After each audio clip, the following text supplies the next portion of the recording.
Welcome to the Goka streaming experience. Today is another work stream, meaning it's a chill stream with Goka. Wow, that's crazy. But if you're watching this, it means you're watching the VOD. And guess what, God? Wills upon VOD watchers. Dirty VOD watchers.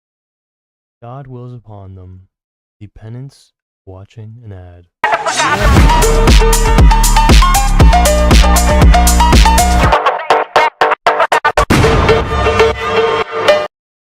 Boom. You can buy the items demonstrated there as well as this item right here. It looks really good tonight. The official Bad Faith Mento Mori t-shirt. Damn, that's poppin'. Only at gokamerch.com helps to support your boy. I ruined Apple. I ruined Apple. Hi Goka, it's not Friday. You eating 2 apples like a little horsey. Okay, Princess Fetus. I saw you in the comments of that recent video wishing for good news. Well, allow this to be your good news if, me being live is good news to you. Okay, we're gonna start this stream watching a little video, eating horsey apples, okay? Eating little apples like a little horsey, right? Spit out my gum? No, I'm not. I'm gonna wrap it up around my hair. I'm kidding. This is good news. Bless it up. Okay.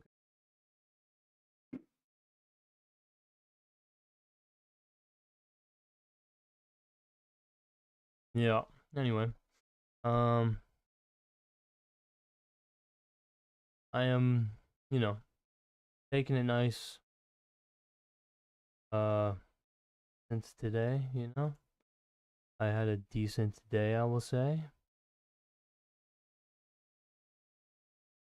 Wow, Tristan Tate video doing okay. Crazy. We have 3 members. Holy shit, 3 members on this channel. That's crazy too. Mama freaking Mia. Okay. So, let's go. Hello. Hey, Bake Nico. What's good?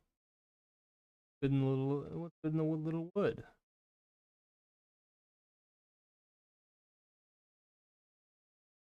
This fucking getting the recommended. Take a break, traveler. You deserve it. Funny because I don't, but anyway. I will be watching.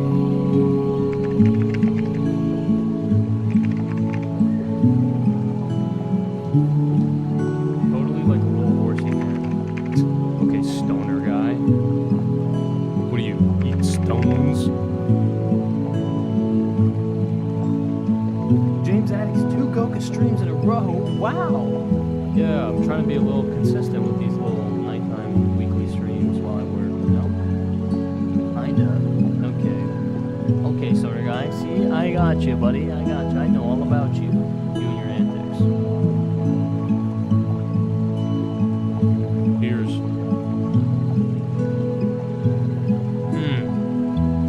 I do be feeling like a horse eating that.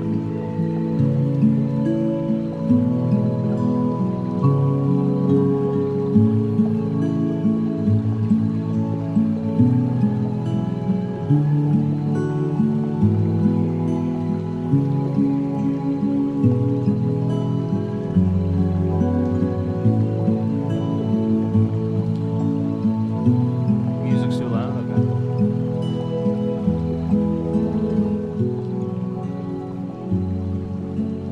What type of apple? Ambrosia apple.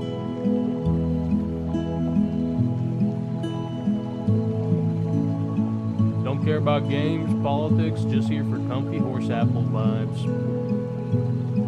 Stoner guy gets it, man. You know what?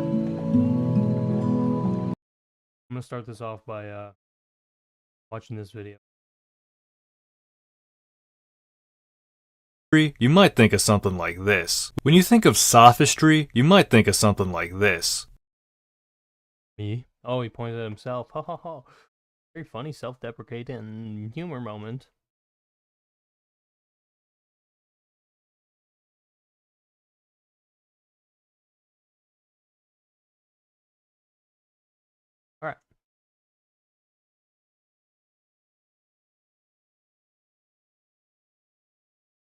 Wait, no, not that. This. Someone using manipulative tricks to win an argument, instead of sticking to facts and actual argumentation. But although we have some idea of sophistry and what being a sophist is, I don't usually see it ever being clearly defined. Perhaps it's even used in hypocritical ways where you call someone a sophist without knowing what a sophist is. Oh. As for modern definitions, Merriam-Webster defines sophistry as subtly deceptive reasoning or argumentation. As for sophist, the MW gives a historical account of a sophist, but also defines it as a captious or fallacious reasoner. But speaking of history, why don't we go back in time in our DeLorean to ancient Greece, where these historical sophists first started showing up. But obviously a sophist is not going to admit that they themselves are a sophist, so we're going to have to find an outside source to really understand who they are and what they do. And what better person than our boy Plato, who not only dealt with sophists a lot, but wrote an entire dialogue about them. Like all of Plato's dialogues, we got a cast of characters here, but surprisingly, Socrates is not the main character. He's still in it, but his usual role is taken up by the mysterious stranger of Elea, and this stranger will be dialoguing with a character named Theaetetus. As usual, it's a back and forth mainly led by the stranger, and let me tell you guys, this gets complicated. Oh, holy. Huh. So the basic structure of this dialogue is pretty simple. The stranger will examine an idea like rest, and then he will divide the one concept into two, like rest divides into sleep and relaxation. Then he can divide. Got you keeping up? Watch this in the. Yo, what's good, Toadster? Hello. Herds, Mistel. Tom Piker Core? Yeah. Does my boy have school? I'm not learning this. Brassimachus. Is that Jesse Pinkman? Oh, crazy they had Breaking Bad in Greece, bro. Plato, like me, loves to body slam sophists at the local fighty gym. Goka, now you are quiet. Like the video is loud, but you're still quiet, kinda. Damn. What is your opinion on incels? Euthanize them all. I'm kidding. Yeah, maybe put the mic under you. I'm quiet. I'm quiet. Why the hell am I quiet?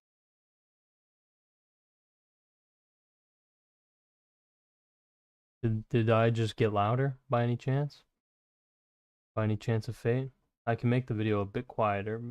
I'd sleep into two, with deep sleeping and napping, and so on and so on. So it's a constant division of concepts into two until we get to a sophist. So we start out with skills, since sophistry is probably to be found in this area. Skill can be divided into producing things and acquiring things. Acquiring things can be divided into exchange or manipulation. Manipulation is then divided into competition or hunting. You can hunt living or non-living things, and with living things you could hunt either land or water animals. I guess they forgot about birds, although they do mention water-based birds. Land animals can then be divided into tame and wild animals, with tame animals being us humans. Now you could hunt humans using violent means, which you probably first thought about, but also through persuasion, such as winning court cases and speaking to people. I forgot to add that persuasion can be divided into being public or private, but private persuasion can be then divided into amatory and flattery. Don't worry, I didn't know what amatory is either. Amatory, as used by Plato here, refers to giving gifts to those you hunt, whereas with flattery, you receive gifts from those you hunt. And this is where our sophist lies. What must be referred to as sophistry is an acquisitive skill of hunting live land-dwelling prey, hunting humans privately for money payment, which seems to be educational and is a hunt for rich and famous young men. Now,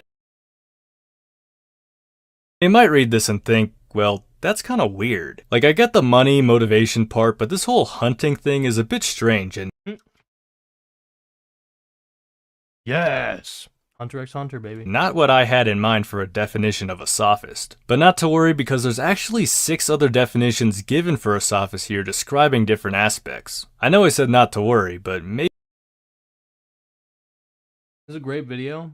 Very underappreciated. Yo, Philosophy Tune, some love, dude. Hank. Freaking Mr. Meeseek. Maybe learning that there are 6 more definitions Hubert, sorry. It's actually going to get you to worry. Not to worry though, because your pal Philosophy Tunes will get through them. And thankfully, definitions 2, 3, and 4 are kinda all together. Again, we go back to skills and acquisition, but this time instead of going down manipulation, let's go down the exchange route. Exchange can be divided into purchasing and gifts, which I forgot again, but purchasing is where our head should be at, which can be divided into barter and self-selling. Self-selling is where you sell your own products, while selling products of others is barter. Barter is then divided into retailing, which is selling inside a city, and trading, which is trading between cities. Regardless of the method, you can divide both forms of selling into the sale of things to sustain the body, such as food, water, and shelter, and sale of things for the soul, such as music, art, and knowledge. And this is what the sophist does, sell either by retail, trade, or even self-selling knowledge. Since they distinguish between retail, trade, and self-selling this knowledge, this constitutes definitions 2, 3, and 4. And so, the part of the acquisitive skill which involves exchange by purchasing, whether by retail or self-selling, in either case, whatever involves selling knowledge in this way, you would, presumably, refer to always as sophistic. Side note, I kinda hate that quote because of how many unnecessary words are there. You would, presumably, and so just get to the point, Plato. Now, Come on, Plato, bro. What the heck are you freaking doing to us, man? My head hurts. Bro, this is his persona. That's a whole cuber, bro. Hunter x Hunter goated show. Fax Toaster.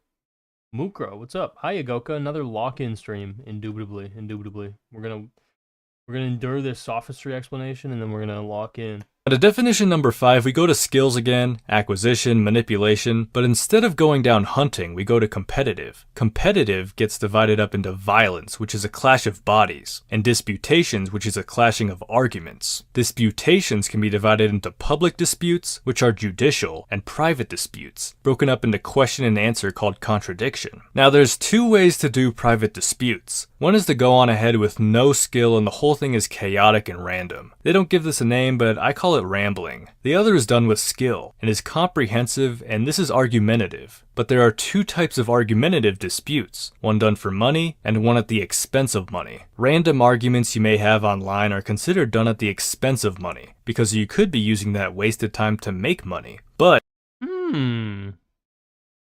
This is not helping me, dude. if you're using argumentation to make money, well, that's our 5th definition of a sophist. Dude, debate bros confirm sophist. The sophist is none other than the money-making kind, as it seems, belonging to the argumentative, contradictory, disputatious, competitive skill and acquisition. Oh. Alright, so that's a lot already, but we got 2 more to go. Now at this point, Theaetetus and the stranger want to get a little bit more grounded, so they look at all these definitions they have so far and wonder what concept kind of unites them all. They agree, but don't really elaborate on discrimination. So I gotta pull up a whole new board for this because you know what's about to go down. You want to see my latest doodle notes for today? I've been doodling on the gum wrapper, bro. They call me the gum wrapper doodler, bro. You think that's it, bro? Be doodling. I be dilly dally doodling, dude. I be doodling. And look, there's an inverse side. Whoa. Like Pokemon cards, bro. Let me know if you want one. I'll make sure there's a nice, fat, juicy, fresh, wet gob of gum in there for you. Only at GokaMerch.com.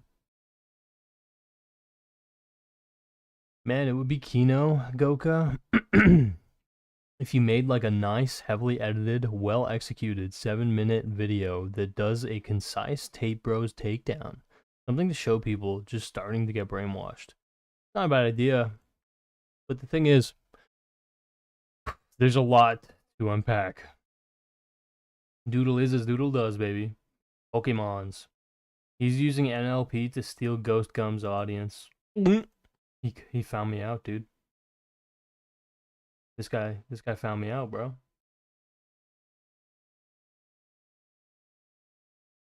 Okay, let's run this shit. Discrimination can be divided into purification, which takes out the bad but leaves the good of something, and something else which they don't know either. Now you could purify living things and inanimate objects. We're concerned with living things, so we'll go down that rabbit hole. You could purify the body through working out and medicine, but you could purify the soul as well. Now you could purify the soul by getting rid of the soul's vice or its ignorance. You purify ignorance by education. But education can be divided into didactic education, which is, as I read it, education by force motivated by anger. But besides this is education by refutation, taking note of the ignorant person's position and refuting it. And this is where our sixth sophist definition lies. Let there be a purificatory part of discrimination, and let us separate out the part which deals with the soul. Let education be part of teaching, and let us say that the part of education which brings about refutation of a vain presumption to wisdom turns out, in our present argument, to be nothing other than the noble kind of sophistry. Now they call this definition a noble sort of sophistry, because they aren't really positing things here, but rather refuting wrongly held positions. But here's the thing. The stranger notes that the ability to refute gives one a vibe of knowledge. They seem knowledgeable when they're able to refute things. But the ability to refute or critique doesn't necessarily carry over to the ability to posit arguments. This is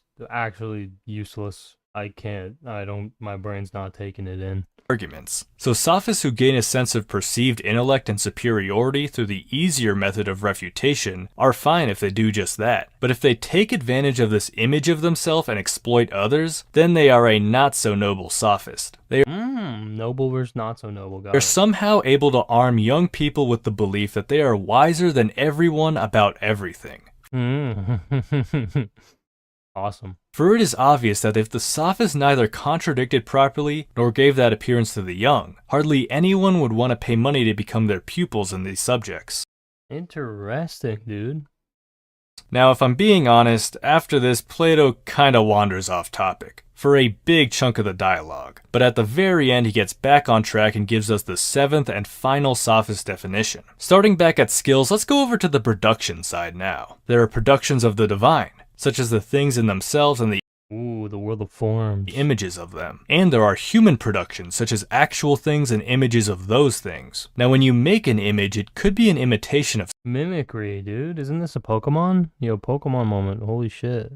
Something, which is mimicry, or something else not defined by Plato, which I'm guessing would be mimicry Pokemon.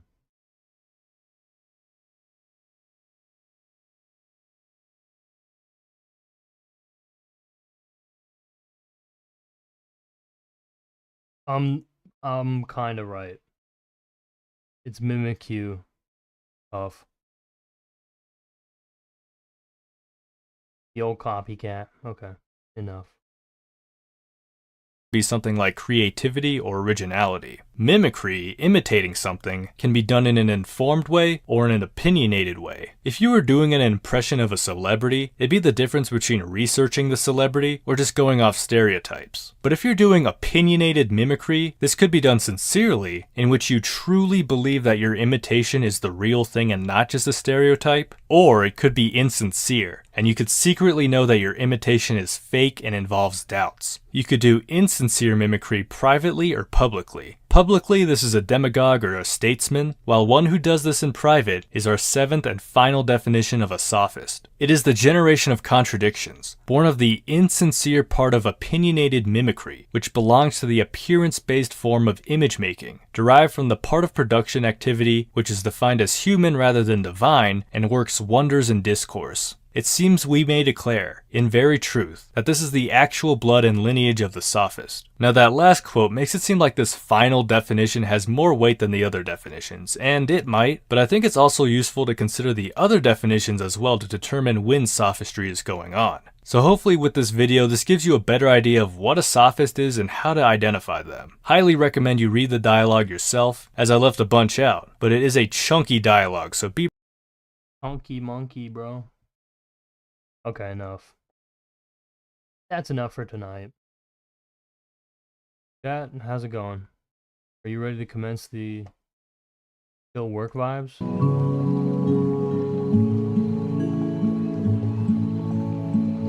Yo, no shot. Stoner guy just dropped $2 on my head for no good damn reason, but I will take it and I will appreciate it. Mwah, merci beaucoup, my friend. Very nice, dude. Nice little sticker, dude. He was number 1. Thank you, stoner guy. Good. It's more like stoner good guy. More like stoner good vibes. More like... Thank you. My dog is chunky. Nice. Rude? This is insane. Images are fake. Cable. I don't think this dude is right. Hate Guff. Damn, stoner guy, that's crazy. Thank you for the 2 bones, though. Much respect, bro. Vibes equals forms. Hell yeah, dude. Hell yeah. Okay. It's time to get to work.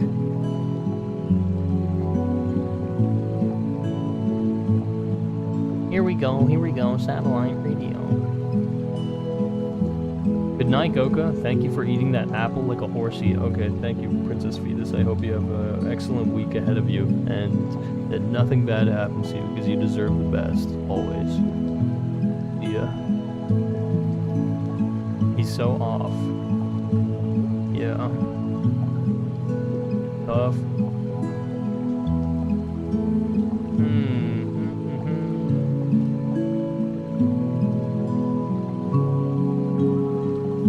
Fine. Let's watch this guy, probably college professor guy, talk about it. School of thought, the Sophists, that bring us up to the time of Socrates himself. In fact, it was said by some that Socrates was a sophist, though surely his student Plato would discount these attempts at categorizing Socrates as such. So this brings us to the 5th century BC in the city of Athens.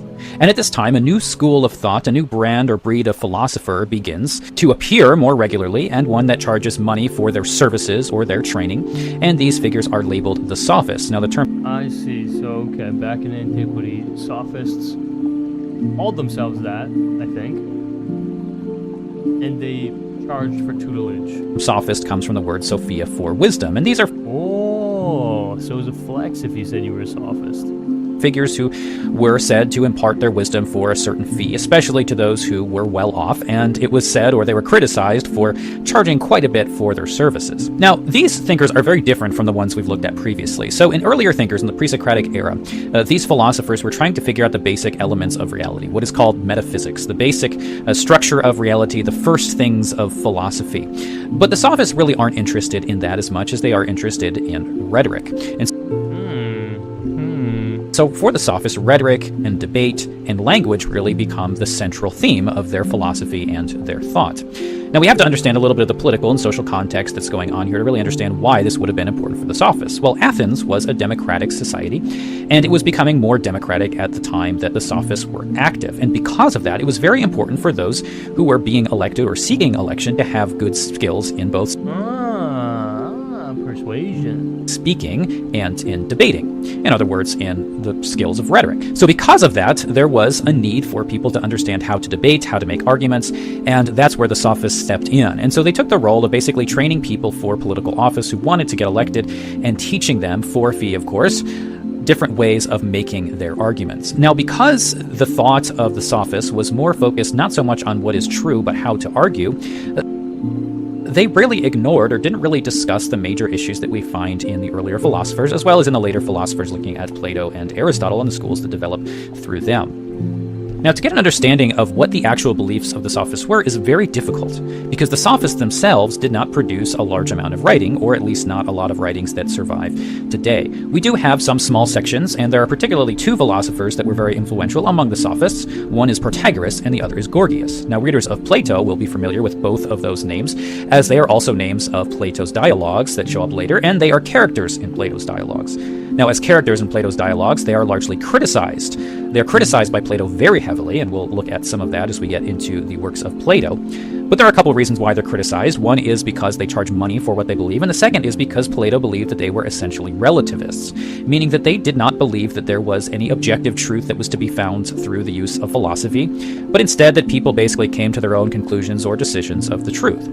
Look at something like temperature, for example. What may seem hot to one person may seem cold to another person, depending on what climate they're usually from and what they're used to. Something may seem bright to somebody, but may seem dark to somebody else. And the senses essentially do bring us to various experiences of reality, where something may be different for us than it is for somebody else. So the sophists use these kinds of arguments to basically argue that there really was no objective truth at all, or at least that's how Plato understands them. Again, we don't really have a lot of their own writing, so it's hard to discern exactly what they believed on these topics. There's some debate among scholars as to whether they were really relativists or not, and exactly what that really even means. Now, the first of the so-called sophists, and at least this is as far as Plato credits him as being the first, is a man named Protagoras. Now, Protagoras is most famous today for a particular statement that he made that's been interpreted and reinterpreted through the centuries, where he says that man is the measure of all things. And this, at least in Plato's understanding, becomes a basic statement of relativism. Relativism, baby. All things are as good as any other things. There's no objective truth. That's what relativism implies. And it is a disease that must be eviscerated. It's a scourge on our population.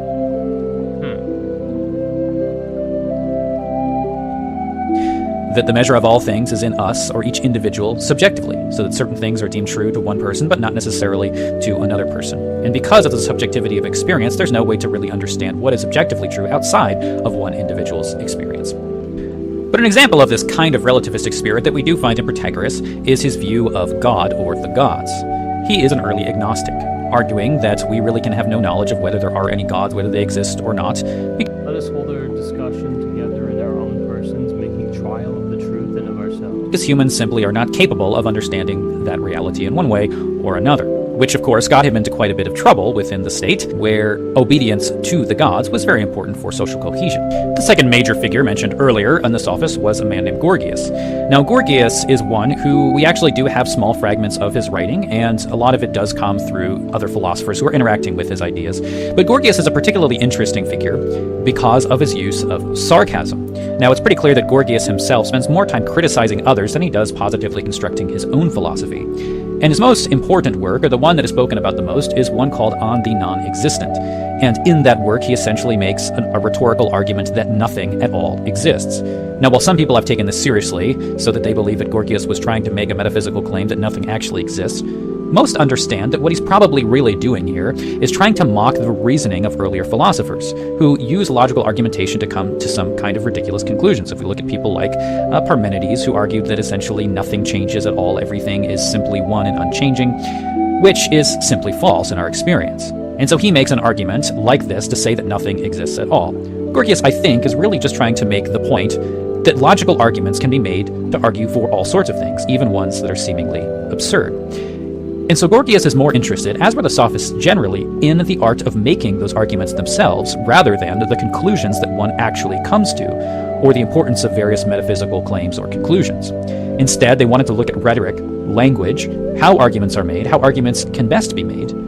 And because of that, they're often making arguments for claims that they do not actually believe, because they're trying to make the strongest argument they possibly can. And so what mattered to them was really the arguments themselves rather than the conclusions that one actually comes to based on those arguments. And it's this understanding of the sophist which leads to the use of the term sophistry today. It's still often used as a rhetorical term to refer to somebody who makes a very complicated argument just to confuse things and not actually come to any kind of truth claim at the end at all. They call it sophistry. Now, our evaluation of the sophists largely comes from negative sources, because we do look at Plato, who characterizes the sophists as dumb little nerds who deserve to be put into lockers, man. a mistaken group who is greedy for money and does not really care at all about truth. And in Plato's dialogues, the character of Socrates is very much opposed to the sophists in his method as well as his motivation for doing philosophy. But other writers at the time of Plato don't really see it that way, and instead see Socrates as a sophist himself, the simple difference between Socrates and the other sophists merely being that Socrates did not charge for his teaching, while the sophists did indeed charge for their teaching. And if we look at the sophists, there are plenty of people throughout the history of philosophy that buy into some similar ideas that are We got Foucault. Interested in the art of argument itself and are interested in rhetoric and debate and speech rather than truth claims. And the kind of subjectivism that we do see in the sophists exists today. It's especially prominent through the rise of postmodernism in the 20th century. Interesting. This guy's a postmodern hater, dude. That would be wrong to say that the kind of subjectivism that we find in the sophists is exactly the same as the kind that is found within the postmodern philosophers in our day. So this leads us to the time No, he's probably not a hater. of Socrates. It is within the context of these rhetoricians that the man Socrates enters into Athens and begins his philosophical career, which will then lead us to the birth of Plato and Aristotle in what is known as classical philosophy. Thanks so much for watching, and we will see you in the next program where we begin discussing the life and teaching of Socrates. And this brings us to the end of the pre-Socratic era of philosophy. Damn. Interesting. I didn't get too much out of that, but, you know, not the best way I could phrase my thought, though. Bacon Echo. What's up, man? Oh no, Sam Cedar, what a nightmare. Wait, why is my mic so quiet?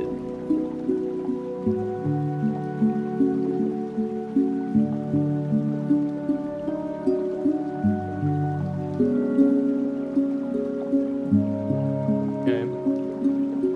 How about now? Is this better? Chat? Is this better now? It should be good now. Shirley, right? Shirley Temple, right? I find it narcissistic as well, the thought that no one is worth listening to, even if it's a performer. To the best of my knowledge, the definition of sophistry is to abandon a search for truth and to seek what benefits you financially. Of course, there are other ways we could phrase their grossness. Not the best way I could phrase my thought, though. Well, Ring of Georgios is epic too, more so because it forces self-analysis. More gain, same volume? Huh. More gain, same volume? Fuck. Okay, well, what the heck? Oh, it must be... That's what it is. Bro, I was just losing my mind. I'm a dummy. I had a filter on... I had a filter on the other thing. It should be good now, right?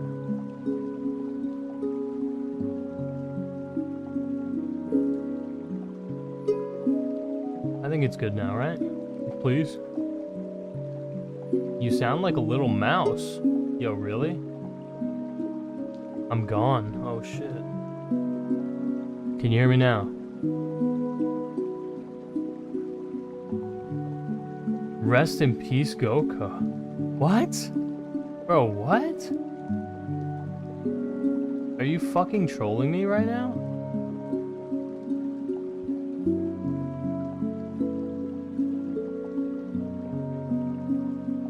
Bruh. Surely I sound fine, man. Surely you guys are fucking with me. Just put the mic under and in front of you, bro. You don't even know. You don't understand. Guys, is it really that bad? I miss the old Gulag set. Okay, Koopa. Don't we all? One day his spirit will be with us once again. Turn down the music a bit. Alright, you guys are telling me you can't hear me right now? And you're not trolling me. Because that's wild, man. It don't even make sense. Huh. Surely. Sounds good enough, man. If you turn the mic source clip down, it meant you be in front of you. As it is not a sphere. Chill Goka streams for you to study/be held captive to. Delirious understands, man. Finally, someone who gets me. Son of a bitch. I want to see what you guys hear. I gotta test this shit. Sorry, you're gonna hear what you just heard, but again. Interesting. Georgios. Day his spirit will be to study/be held captive to. Delirious understands, man. Finally, someone who gets me. Turn down the music a bit. Right. Okay. No, okay. I just need a little bit more volume, huh? We can do that. This should be fine then. Now we should be good. We should be chilling now, right, folks? Yeah, this sounds good, right? I can hear your voice, but the music was a bit too loud that it drowned out your voice. Thoughts on the new J-Reg album, Goka? Yeah, it's fucking epic. It's awesome. Just turning down what you're watching is the easier answer. Indubitably, man. We got 20 people in here. Thank you guys for chilling with me. This is a chill Goka stream where we listen to some chill music and I get some work done. And you guys can hang out, and I will be talking to you, but in intervals, okay? My primary focus is on getting some work done. It's fine now. I can tell Celery read the announcement page. Yeah, it's a boomy mix, harps on the mid-range where the voice is. So it's booming because they occupy the same space. We're falafel maxing. No. We're philosophical maxing. Hell yeah, fresh meat. Comfy Goka vibes. Hell yeah. Gaming stream? Not tonight, just because I have some work I want to get done. I'd be down to game a little bit on Friday. You know what I'm saying? You know what I'm saying, boy? Blood understands what I'm saying, man. All about that falafel maxing. Love garbanzos. Oh, hell yeah, dude. Hell yes.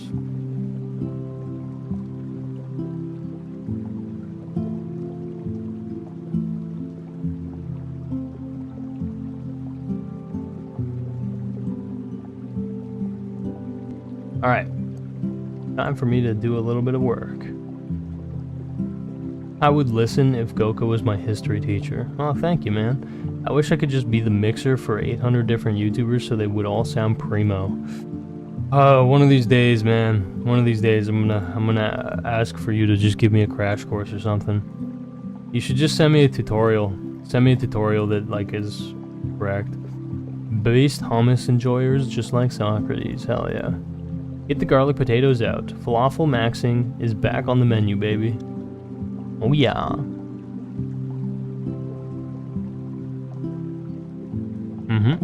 Okay. Time to work.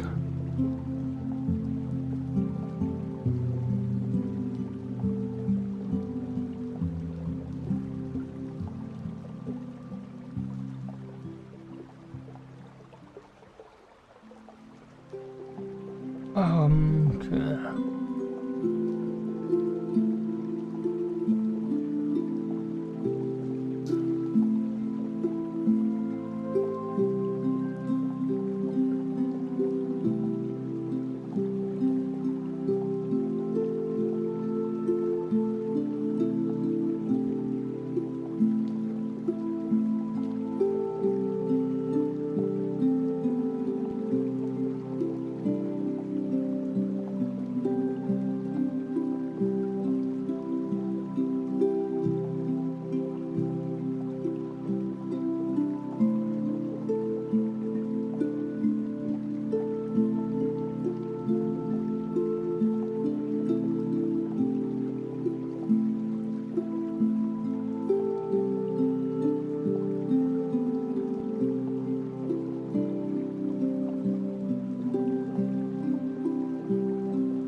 Hmm.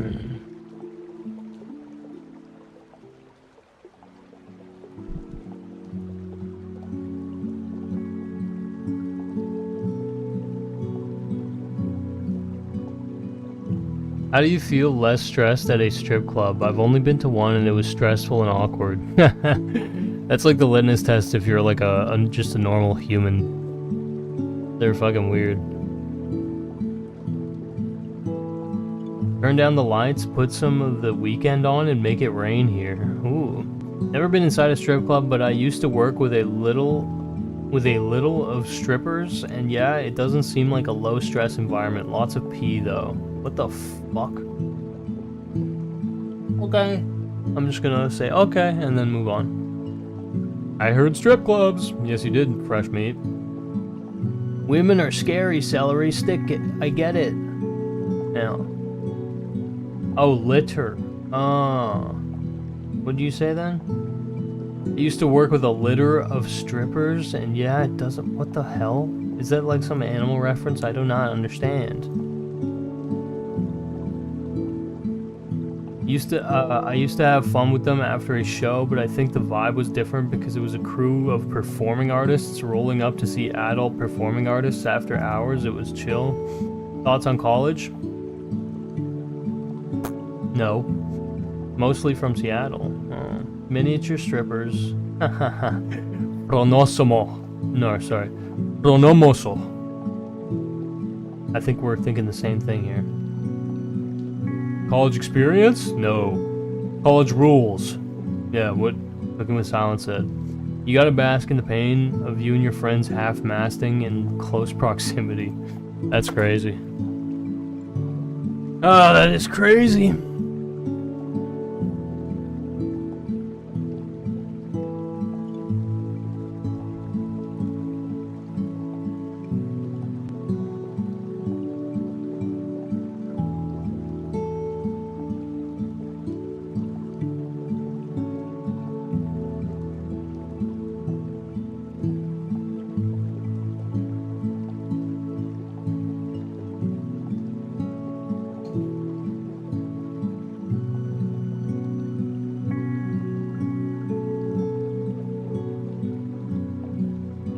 When does the gooning countdown begin?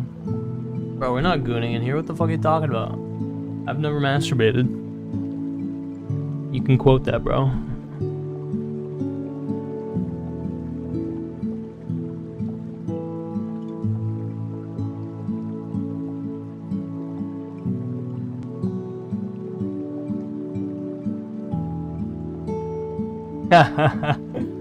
Me and the boys watching the Goka stream, a quiet tension settling in the room as we all pretend to be straight.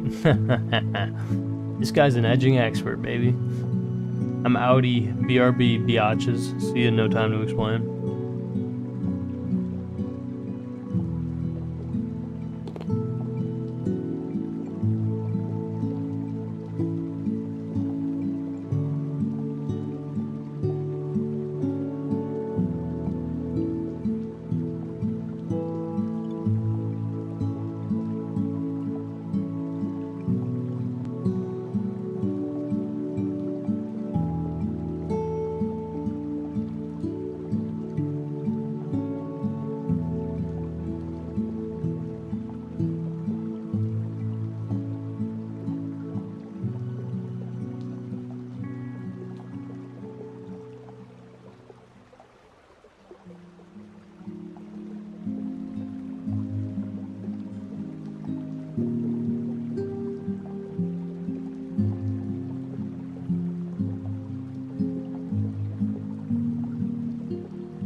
Glad you passed the test, Goka, never goon. Can you pass a test if you never fail? Okay, you can execute me now. Yo, Indecisive, welcome back. What's good, my brother? Holy shit. I hope you are having a beautiful little night to yourself. Crazy to think this is double the amount of streamers that Spoonie has right now. Interesting. My state pays for my college, so it's chill, I guess. That's fucking very chill. I can't imagine paying for it. That's crazy, bro. Yeah, me neither, man. Yeah. Chat, I'm fucking tired. I don't know what is going on with my head. Okay, I gotta focus on the work. Gotta put that damn work in, boy.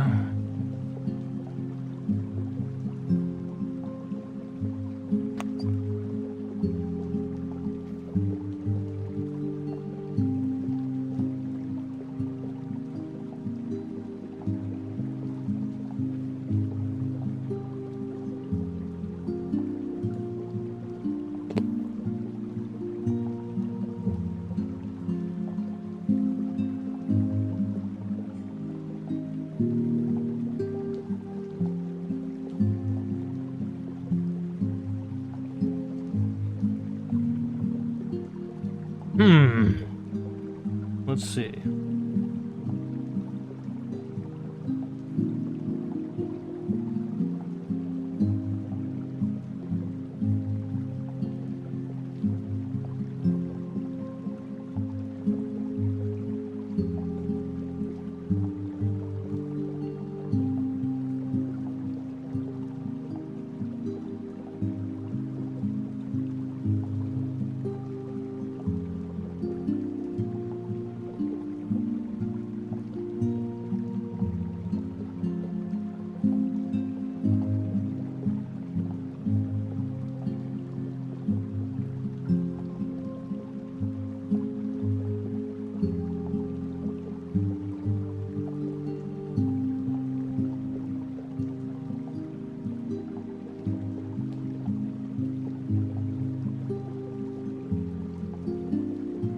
Well, fuck.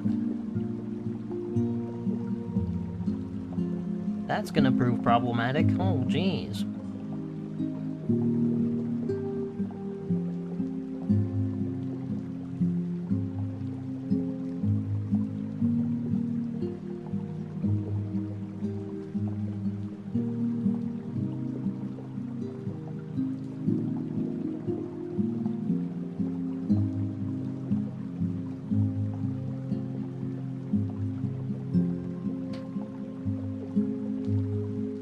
Oh, shucks.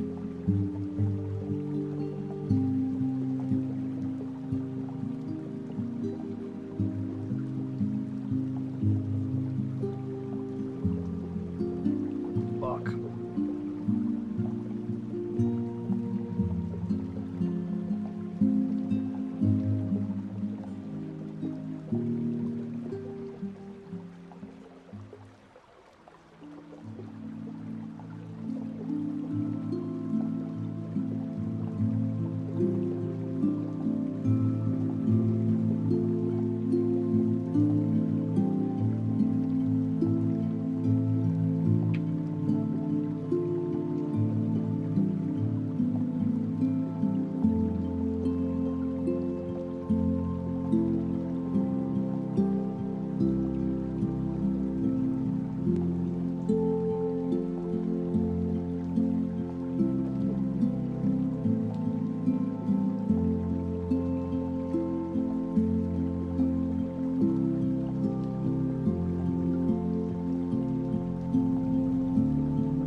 went to watch a minute of Spoonies calling my ex and hanging up repeatedly for 9 hours stream. Did I miss any goon time?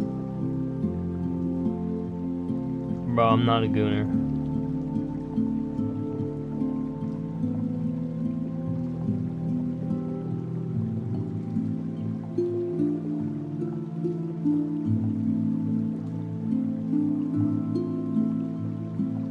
Where is this? Is this real, what you just said? I'm looking for Spoonie, dude.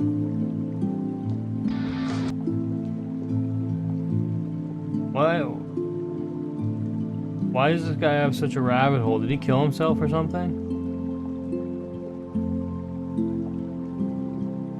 I'm kind of scared, bro. Why does this guy have a fucking video with 5 million views talking about him? And no channel?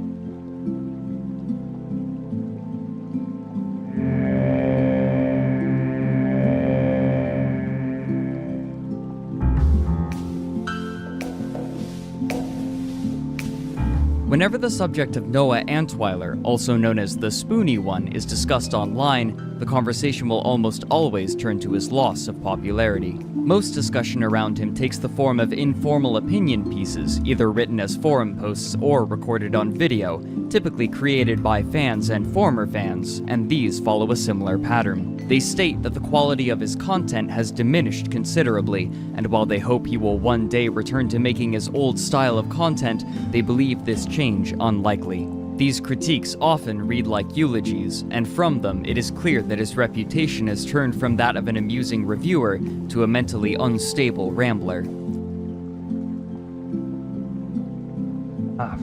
Not today. No way, Stoner Guy, bro. Stoner Guy the GOAT. Fucking gave me a nice sweet layup with a $1 kiss. Mwah, thank you, bro. That makes $3, motherfucker. That my coffee is on you, bro. Thank you, dude. Fucking legend. Mr. Stoner Guy is a legend. When he was always a mental lolcow and always a creative genius. If you can forgive yourself for doing it, panhandling can be lucrative and tax-free. Fuck you. You stream at the worst times, Goka. It's okay, Ben Dent, it's okay. Lol, can you read what I typed again now that I'm recording? Wait, what did you type, Stoner Guy? I went to watch a minute of Spoonies calling my ex and hanging up repeatedly for 9 hours stream. Did I miss any goon time? No, we're just getting started, actually. Alright, anyway. Get that debt paid off the Pogger's way. Hello, Goka. Hi, MW. How are you doing? Yo, what's up, Belhadri Sad? Oh, Puppy Master fucking nuked your ass. What'd you do? Just erase college debt. Facts for Anamoso. Anamoso! Sorry. Peak gooning hours, bruh. I've never masturbated. They are already doing that for a decade, man. About to drop out to watch Spoonie. Busking is better than panhandling. I agree.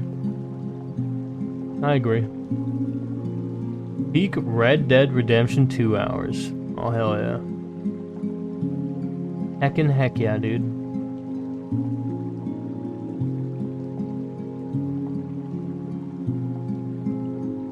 We Goka bots goon with our mind.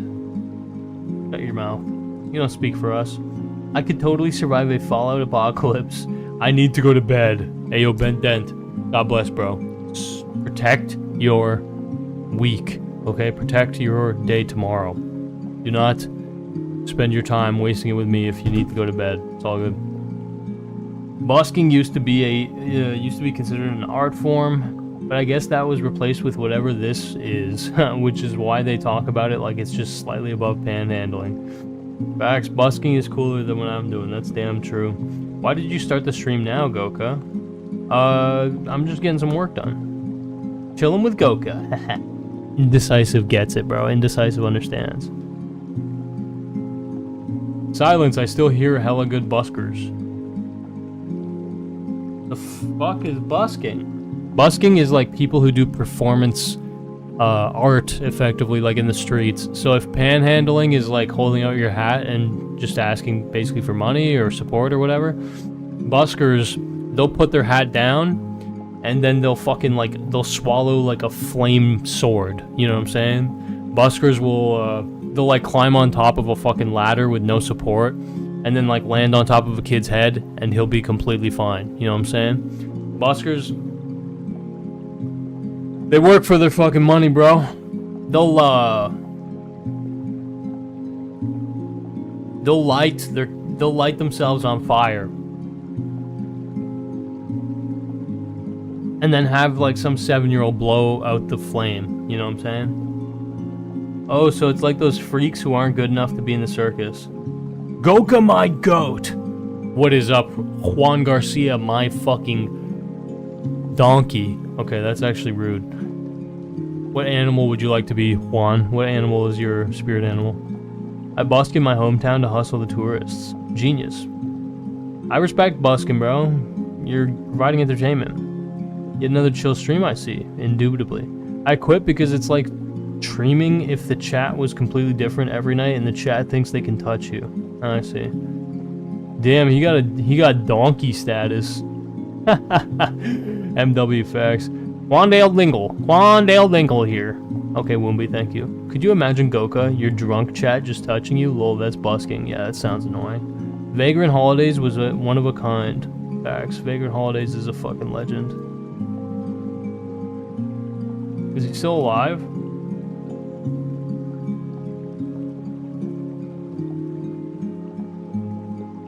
Fuck. Oh. Oh, kind of. Kind of.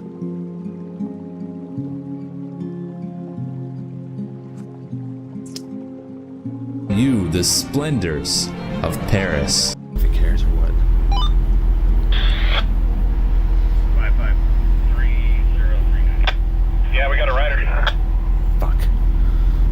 Fuck. Fuck. Fuck. I gotta get off this thing. Fuck. I gotta fucking do something. I'm in the middle of nowhere. I don't want to get stranded out here. Maybe I'll continue on down the train.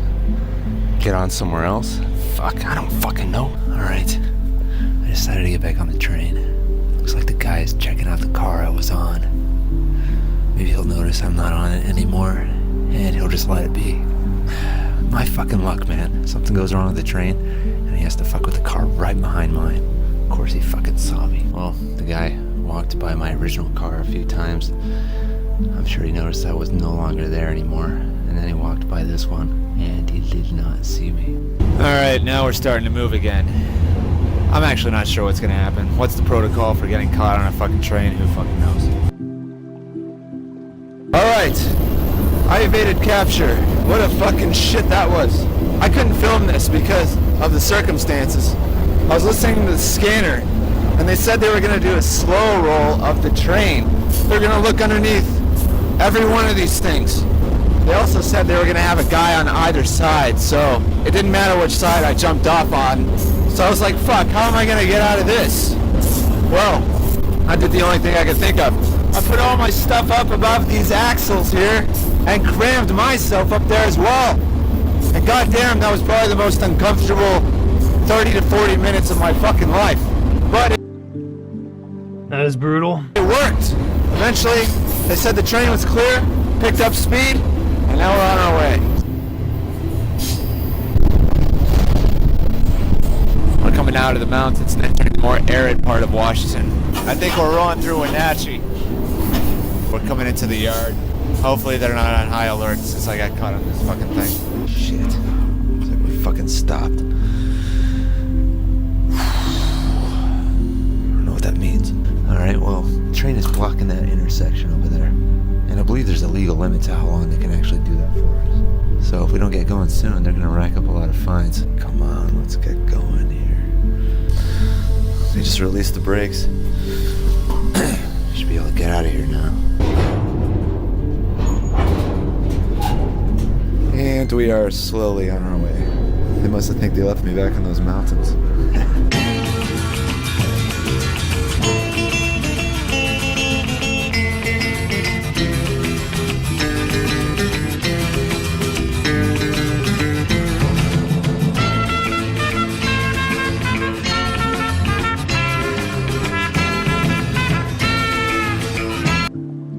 This guy's crazy, but definitely entertaining. They never actually look it up.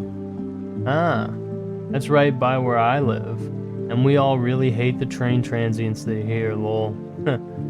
Pity as shit, just more intelligent. Is he hanging on the bottom of the train? Yep. We don't all hate them. He made a post on channel clarifying that his state of his channel. Is that Spoonie again? No.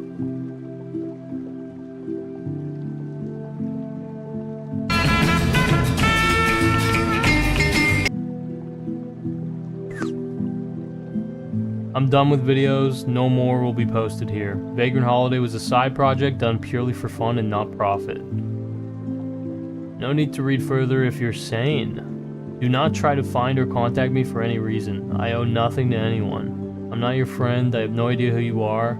If you claim I've saved your life, no I didn't. You don't need to know what I'm doing. It's not your business. If someone not posting to the internet on a regular basis is upsetting or most mysterious thing you've experienced, I can't help you with your problem. Read this. Wikipedia page for parasocial interaction. There's nothing else I'll be posting to.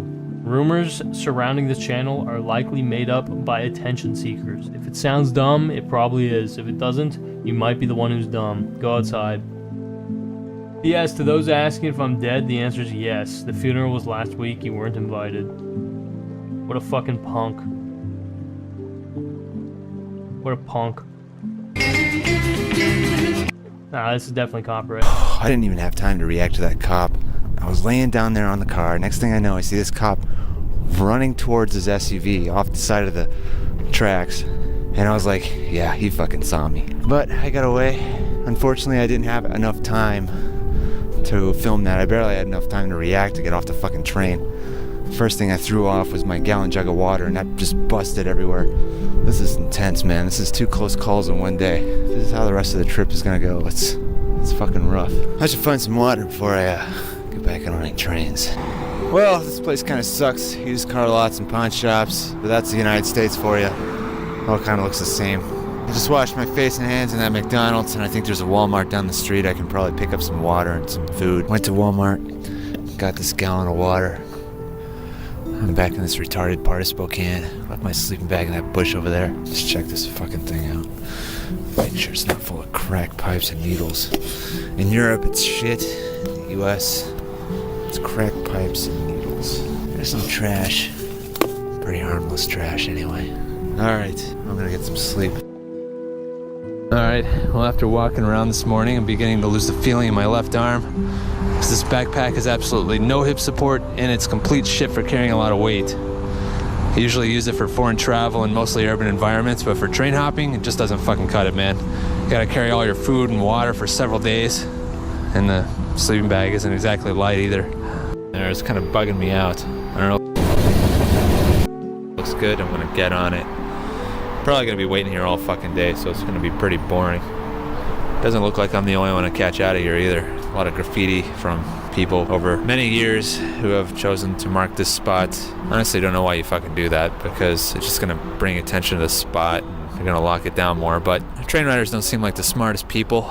I know I feel pretty stupid doing this. There's a hole in the fence down there, so when the train comes, I'll just run down there, go through the hole, get on the train. So I guess I'll just sit here and wait. It's gonna be a long, boring day. But that's like 95% of train hopping, so you take the good with the bad, I guess. Really hope no other train riders show up. A few times I've met one, it's never been a positive experience. Seems like most of them are drunk, or into drugs, or who knows what else. As he's fucking preparing a line. Honestly, don't even know how you would fucking do this on drugs. Seems like a real safety hazard. You gotta take care of your health. Is he cutting coke on his phone? Oh, it's fucking Jesus. Ah, that feels better. Alright, so I was waiting up there. Train came through. Just stopped. Gotta find something rideable. All this sucks because it doesn't have a floor. Let's see if there's something up ahead. I ran up the whole thing. I didn't see anything rideable. By the time I got up to something that looked rideable, I was so fucking winded. I could barely fucking get a hold of it before the train picked up speed. Tough. son of a bitch! Alright, back here again, doing another time. Not a whole lot of The film. here all day. Alright, something pulled up and stopped, so I just got on it. I didn't even want to fucking stop the film. Alright, we're moving somewhere. Not a whole lot of room to hide on this fucking thing. Alright, well, I've been sitting here for like an hour and a half. There's fucking nothing going on. It's gonna get dark pretty soon. I don't know what we're doing here. Not that I ever do. Alright, it's like 2.5 hours later and we're finally moving.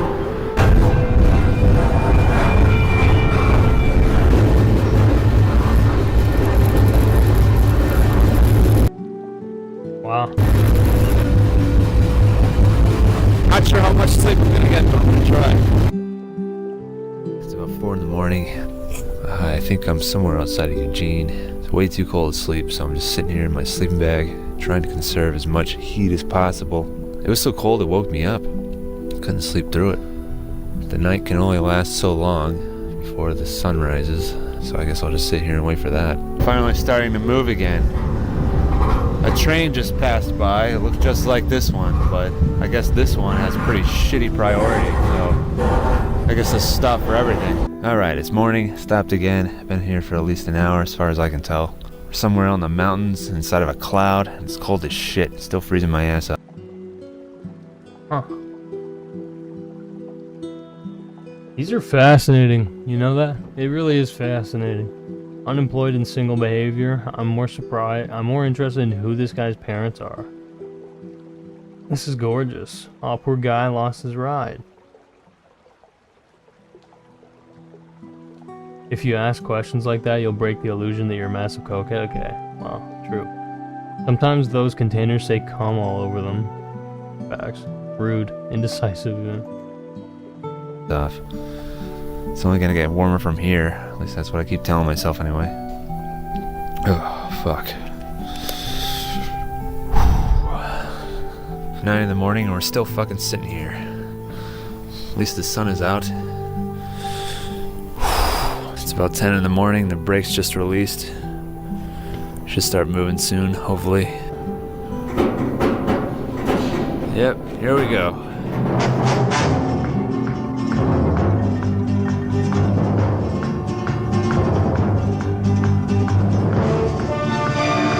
This is kind of epic.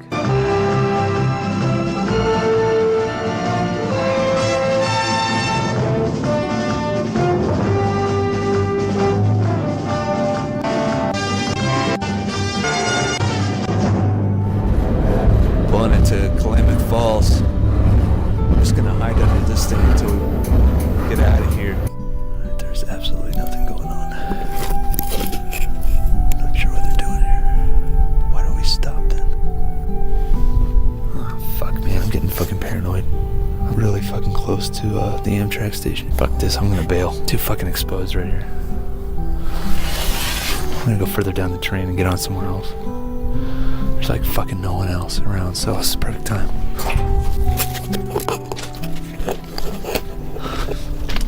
Okay, that wasn't such a good idea. This thing started moving about a minute after I got off. Fortunately, I was able to jump back on. I gotta try to not be so damn paranoid. I just got into California. It's a lot warmer here.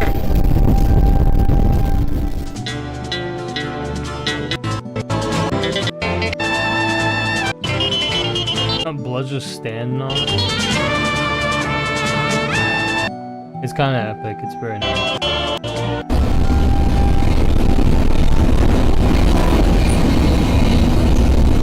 Shit. Fell asleep. Fucking stopped again. I don't know what for. Just in the middle of nowhere. Looks like we're stopped somewhere outside of Dunsmuir. Alright, been sitting here for a while. Nothing's going on. Well, maybe I can just take a nap to pass the time. I don't know. Or I could piss into this hole again. But I don't really need to do that right now, and it's kind of lost its novelty anyway. Or I can take all these dead flies and shove them down into this hole like I've been doing. But it looks Jesus, man. like I got most of them, so can't really do that for too long. Yeah, I think train hopping is good every now and then, but if you do this too often, you're gonna end up duller than a box of kindergarten crayons. With maybe a few missing for good measure. Anyway, I'm just gonna I'm just gonna fucking take a nap. Alright, good. We're moving again. I guess we just had to wait for this shit to pass. Took him long enough to get here, though. Pulling into Dunsmuir Town Center. Hopefully there's no bullshit here. Train police or whatever. Once we get out of here, I think I'll roll up my sleeping bag and get some sleep.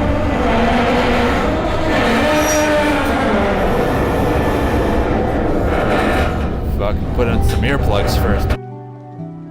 I fell asleep in my bag, but we're approaching Sacramento. So I'm gonna pack up in case I need to bail. Alright, well after stopping outside of the yard, we're creeping into it. Hopefully no problems. There's a fucking cop right there, and it looks like they're in their car. And they're right next to my fucking train, and that's not good. Alright, well the train has bypassed Sacramento. We're headed toward the Central Valley, the asshole of California. Nothing.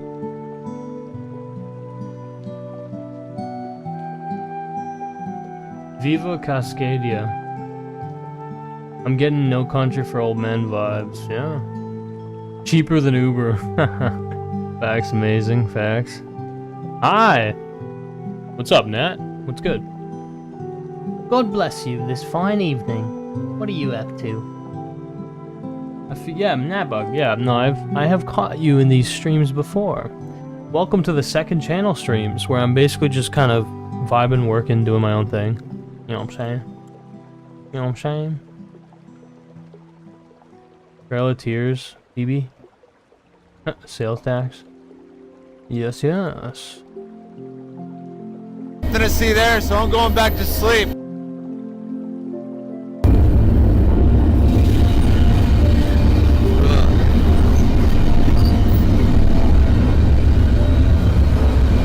Oh shit. Okay, there's a highway right behind me. I have no idea where I am, but it smells like shit out here. Alright, looks like I'm just outside of Bakersfield. This highway is really busy. Covered a lot of ground when I was asleep. Just sped right through California. Oregon was such a fucking drag. I thought it was gonna take me a week to get through this, but fuck. It was over in about a night. Though we are taking our time getting through Bakersfield, so maybe this is where the bullshit starts. It's slowly creeping into Bakersfield after a long wait. Shit, we're slowing down. Looks like we're stopping again. Alright, been waiting here for like an hour and a half to 2 hours. Just been laying here to avoid being seen. I'm not sure if they're roasting marshmallows or jerking each other off up there, but either way it's gonna be a sticky situation, and this train doesn't need to be any more fucking stuck, man. I'm so close to just bailing off of this thing and hitching to Los Angeles, but I know if I just sit on here long enough, it'll eventually just start moving.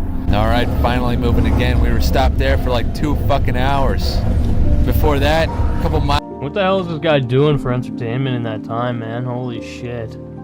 That is a lot of time. Miles down the track, we were stopped there for another 2 hours. So, total of 4 hours stopped outside of Bakersfield. It seems a little bit excessive, honestly. Ah, fuck, we're slowing down.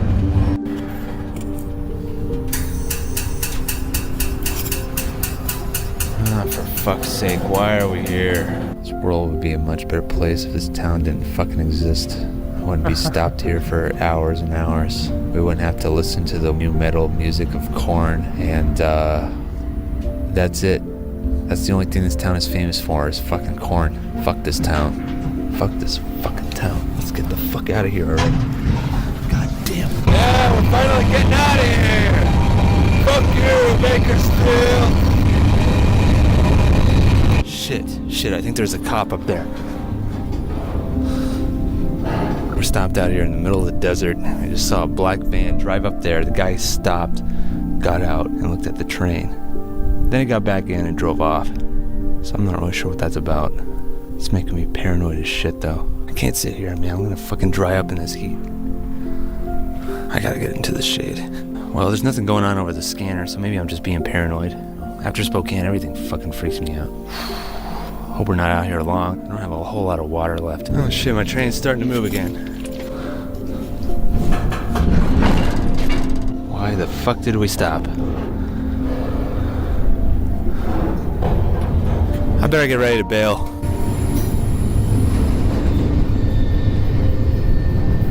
Alright, we're stopped again. I got off. I saw the van ahead. It was stopped on the side of the tracks. I'm not sure what he's doing. Looks like a guy with a camera. I'm starting to think is not a cop. I'm starting to think is a fucking photographer. One of those rail fan assholes. In which case, I probably don't have anything to worry about. I'm gonna check it out, though. They got their van facing me and both their doors are open.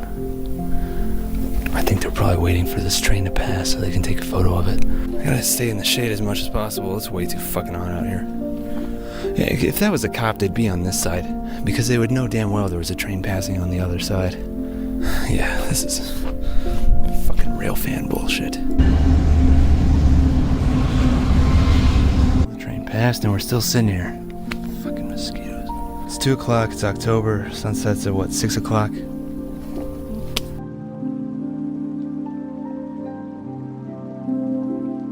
I do this in GTA 5, so me and him are the same. I relate.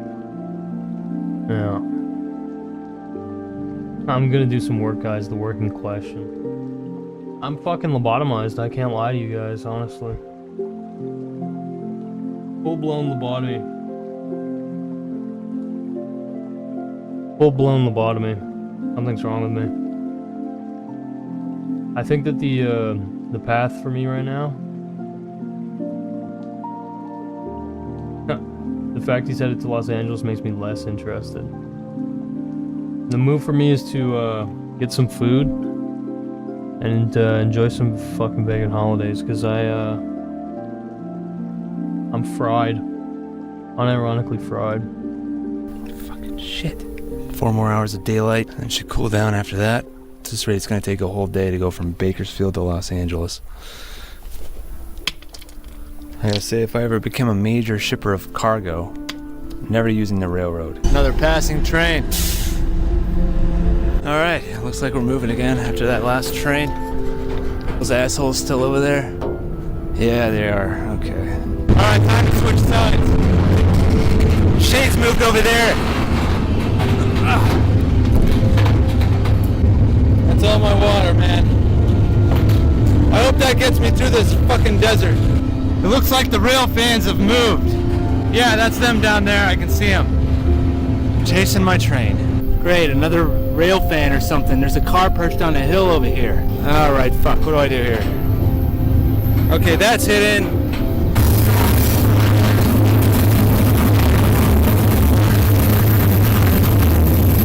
Fucking rail fans! How many more of these rail fan bastards are out here?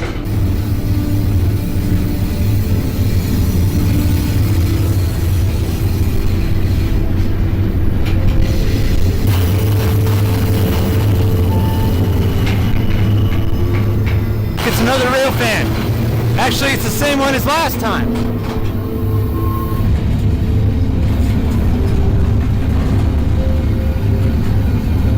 Okay, he's up on top of that hill. Pretty sure he can't see me from down here. That's good. Why do these assholes like this train so damn much?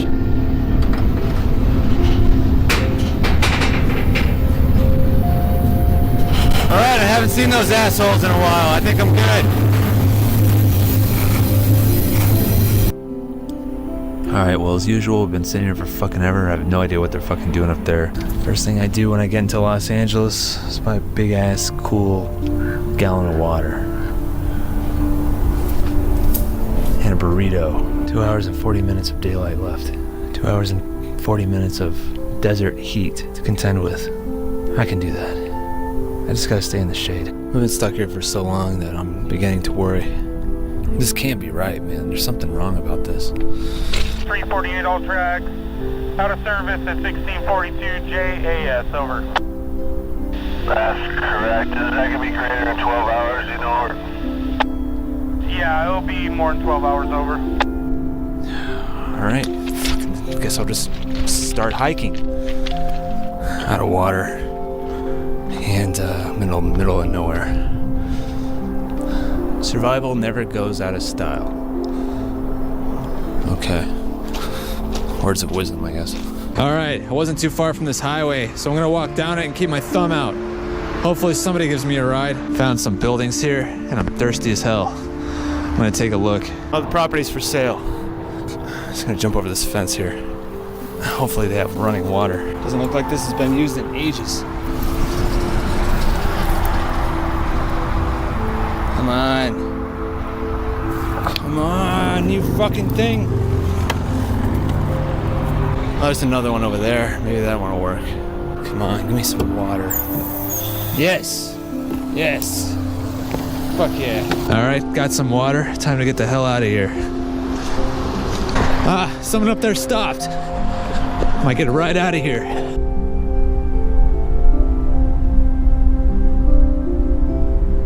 Alright, just got dropped off by those nice people in this little town called Lamont, which is somewhere outside of Bakersfield. There's a McDonald's over there. I think I'm gonna go in there and dirty up their restroom. I'm back in civilization now, and I gotta look presentable. I probably look like a fucking wreck.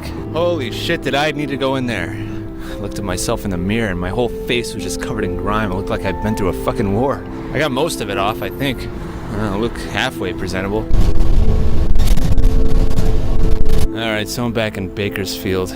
But I'm not planning on sticking around. I just bought a bus ticket at this Greyhound station back to Seattle. I discovered that it's a lot cheaper than flying, and I also don't have to go to Los Angeles to do the bus station to Union Station Walk of Despair through Skid Row, which I've done many times in the past. It's never fucking fun. And I hear they got some new strains of the bubonic plague popping up over there. I don't really know what to fucking deal with that, so I'm just gonna leave from here and go back to Seattle. Well, turns out that train was fucked, and this is why.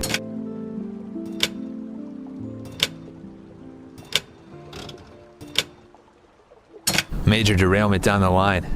And maybe the whole industry is in the shitter according to the Bureau of Labor Statistics. But does train hopping live up to the hype? Well, it's a lot of waiting around for something to happen, punctuated by brief moments of excitement. In fact, if the train went backwards several hundred miles at random while everyone laughed at me, it'd be exactly like my crypto portfolio. And I also didn't spend much time in the cities I went through because I don't really care about American cities. But it's free, scenery is nice. I'd probably do it again. But you're not going to see me getting face tats or sewing band patches to my clothes with dental floss anytime soon.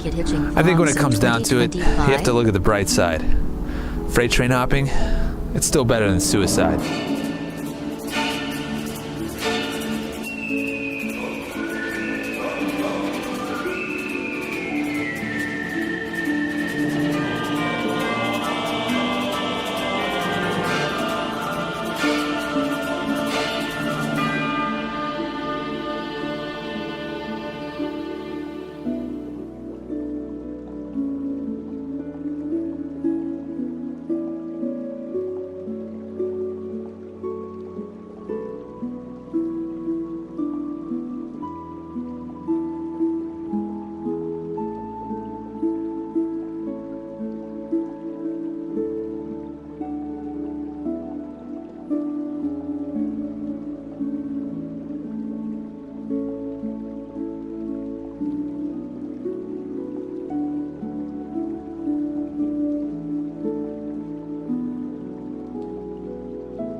You know, the longer my life goes on,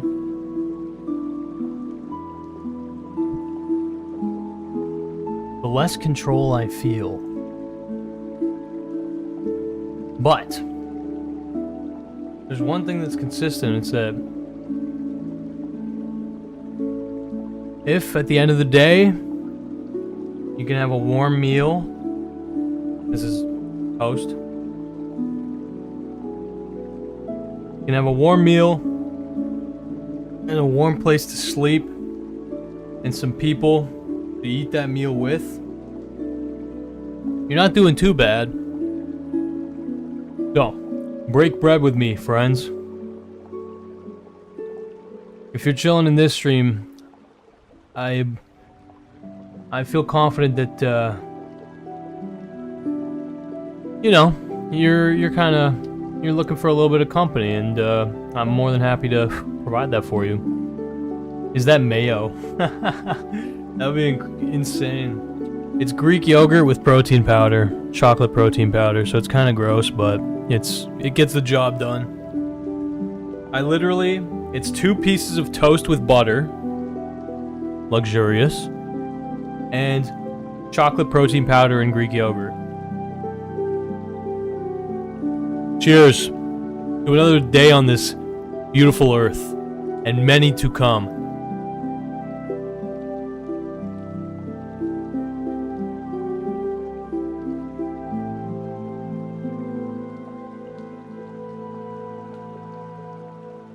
No way! Bo Blacks.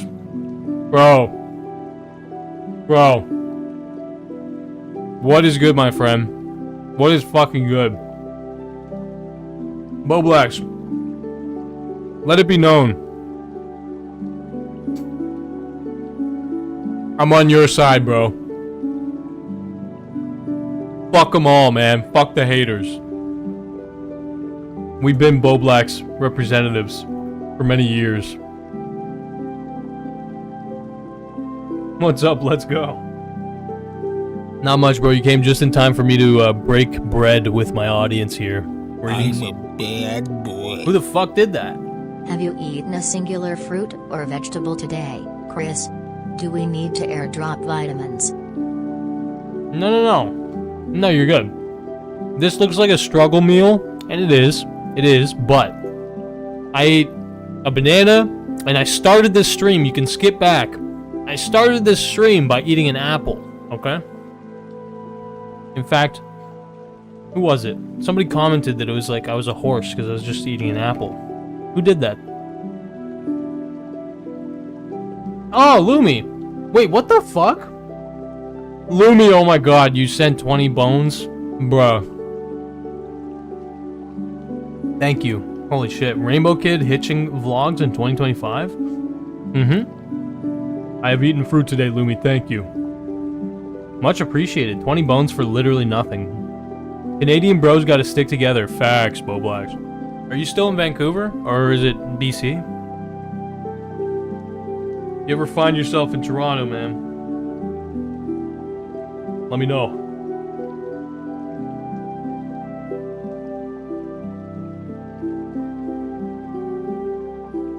He can only afford D-tier beef and bruised fruits. I'm still in BC. Okay. We are far apart, but we are brothers in arms against those Americans. I'm kidding. If you're American and you're watching this, you're one of the good ones. Bo Blacks, I need to know, man. I need to know. What, I imagine you've undergone a lot of stress, and I'm not trying to remind you of the stress. I specifically want to know, how have you been coping with it? How have you been dealing with it? Have you been pretty good? Have you been feeling okay? Have you been gaming a lot? Like, is gaming a good escape? Because I feel stressed too. You know, it's hard not to in a lot of ways. And I do think that I have some unhealthy ways of handling it, but I also think I have some healthy ways of handling it, like going to the gym and shit like that. So yeah, I do want to know if you have any tips or tricks for for dealing with fucking bullshit online.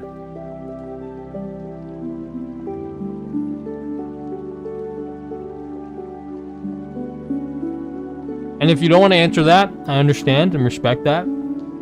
But my next question would be, what games have you been playing? Like, what games are you excited about?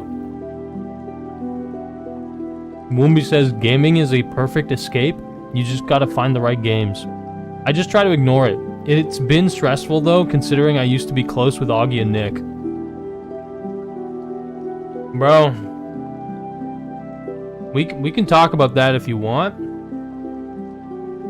I obviously don't know. I don't know you guys as well. And then, like, I don't really know you guys that well, I guess. But it did seem like, from an outsider looking in, that, yeah, you, fucking Augie, Nick, and even Tom, like, you guys were friends. I don't know at what point it got to the point where they were basically just farming you, but, you know, I don't think Tom farmed you. I think it was Augie and Nick, right? I don't know. Anyway, we do not need to talk about this. If you'd rather just talk about a game you've been playing that you've been enjoying, or a TV show or whatever, let's unpack it, dude. Not only does crazy things happen on the Gokanar live stream, but they also happen on the Gokanar Clips live stream. I normally cook a big meal and play on my NDS/PS Vita till I forget the internet exists. That's fucking cool. It's all good, I don't mind discussing it. Hi, man. Fuck yeah. I mean, would you want to do it? I don't know what your vibe is. We can do a call right now if you'd like. I wouldn't want it to be that long just because I'm fucking pretty brain dead right now, but we can definitely call. I can add you on Discord. I can call? Okay. Alright, let's fucking do it. One moment, please. Blood's been slipping between tangents for an hour. Yeah, honestly, I haven't been really doing too much here. This was very much a chill stream. A good one to come in on, I'd say. Okay, one moment. Let me pause the music. Do I have you on Discord? That's the ultimate question. I thought I did, but I might not. Oh, I do. Okay.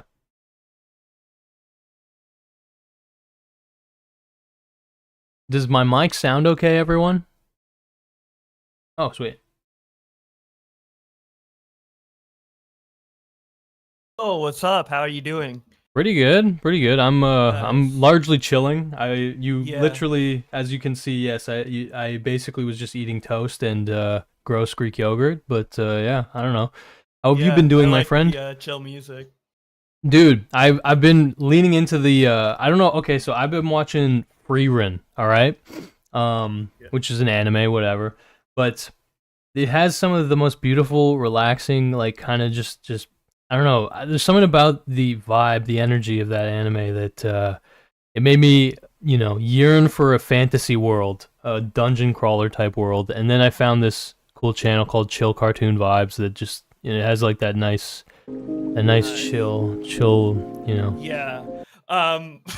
Over the last 6 months, I have been going on YouTube and like putting on my TV like those long, like, you know, vibrations to help like alleviate stress or alpha whatever. Where waves? it's like a certain yeah. No, I've been there. Yeah.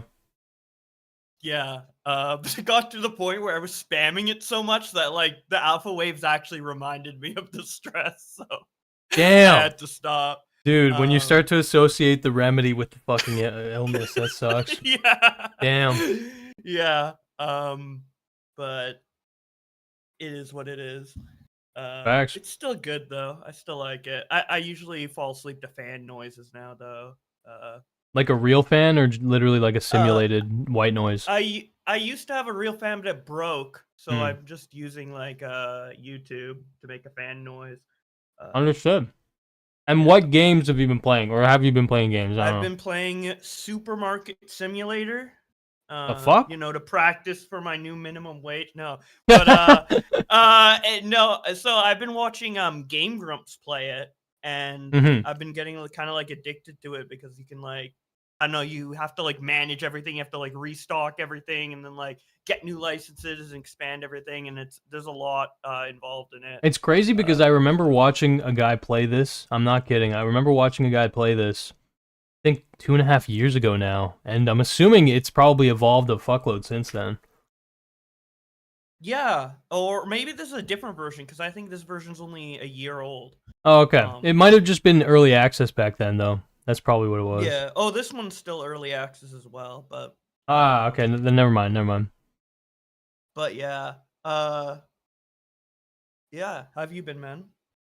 I've been pretty good. I've been grinding. I've been working on some big projects and stuff like that. Nice. Yeah. You got the Hong Kong videos still in the works? They are. They are. Oh, really? Damn. Yeah. I mean, was joking because it's been. I thought you canceled them. I was just. I know it's a meme. It's a meme, and it's kind of pathetic that they're not done and all that. I deserve, getting shit on, but it is not canceled. It is not canceled. That will happen one day. Okay. Yeah. But so I don't know anything about like the premise or what's going on in Hong Kong. I imagine it's like kind of political based, right? It's like yes, on the ground. But it's been so long and the world changes politically so fast. Will it still be relevant by the time it comes out, or would it be more of a history video at that point? It's a good question. It is a good question. Yeah. I don't know. The way that the reason I think that it makes sense, I wouldn't say makes sense, but like there is a justification for it taking so long, and it is that I was actually there for historical events that occurred. Okay, like. Yeah, so it's not just like, oh, I went to Hong Kong and I got like B-roll or whatever. It's like I went to Hong Kong and I was at the biggest event that occurred during the 2019 protests, which is the Polytechnic University siege. Okay, there's a siege on a university, effectively, and so it wouldn't be like, you're right that it would kind of be a history video, I guess, in a sense. But it's truly a chronicle of what happened, if that makes sense. So I want it to be thorough, but I also want it to be exciting. And so it's the big thing that was tough was I was a young boy when I started it, and I didn't know much about the fucking world. Like, that was the first time that I ever went on a plane, basically, to like. Oh, damn! That's quite the adventure for the first time out of the country. Bro, first plane ride was like a 23-hour flight or some shit. Bro, 23, dude, I'd die at 6 hours.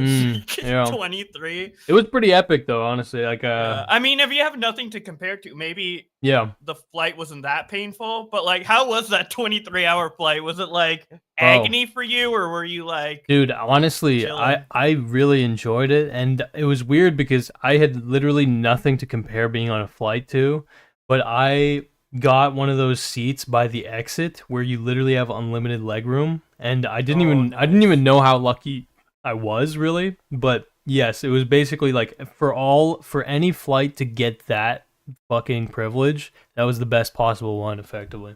Dude, you must be so lucky. Yeah, because like for me, I'm pretty tall. Like I'm over 6 feet. So like on a plane, like my feet like die after a while. I'm just like, So,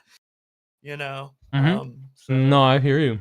I'm same as you, pretty much. Yeah. Also, I, like for some reason, I cannot sleep on planes at all. Like it's Yeah. impossible for me. No, okay. I didn't sleep great, but I had a fucking like one of those little TVs that they let you play or whatever. Yeah. And that, I don't know, they had access to like unlimited HBO shows, and that was enough for me. I was like, okay, this is epic. Oh yeah, that's great. But yeah. Yeah, dude. No, I don't even I don't think I can even watch anything on a plane. I literally just sit there AFK, like just That awake sucks. and waiting. Yeah. You don't even listen to like Joe Rogan or some shit? You don't listen to no, cause fucking Jay-Witt's podcast, bro? No, sometimes I like try to bring my Switch and play it, but then I get like motion sick looking at the screen or whatever. I guess I could do a podcast. I've never thought of that before, but I guess I've just never downloaded them beforehand, because usually when I want to listen to something, I just do it on a whim, right? But there's no Wi-Fi on the plane typically unless you pay for it. So Where would you usually be flying to? Like VidCon type shit or what? Yeah, so the No? longest flight I've been to is to Mexico City because I went to Mexico for my friend's wedding in Nice. 2021. And then I've been to Boston for PAX in 2016. That was the first time I flew. Nice. I've been to Florida for Creator Clash 1, which was a horribly long flight. It was also during COVID where you had to have a mask on during the flight. And Yeah. there was a layover, but it was in Toronto. So I still had to have a mask, even though, because I didn't need masks on US flights, but Mhm. only if it's US to US. If it's Canada to US, you got to have the mask. So it was Yeah, horrible. flights with a mask, that sucks. Yeah, I agree. Yeah, and it was really long, 12 hours, because it's like, That's tough. like overtime because it's Florida and I'm in BC. Mhm. I don't know if it was worth it to go to Creator Clash, to be honest, but whatever. And then I go to LA, which is like yearly for VidCon, which is pretty simple. It's only like a 2-hour flight.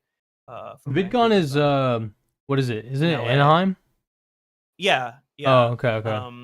The actual things in Anaheim. Although when I say VidCon, I don't mean the actual convention. I have been in it a couple times, and we walk around for a bit, but honestly, it's more for like the house parties and the stuff Yeah. that, and creators meeting up and stuff like that. So, Mhm.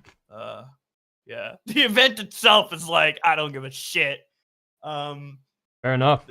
Yeah, I think someone like Matt Pat was talking, and one of my friends was like, "Hey, do you want to go see Matt Pat?" I'm like, "Fuck no, I don't give a shit. What would I tell him?"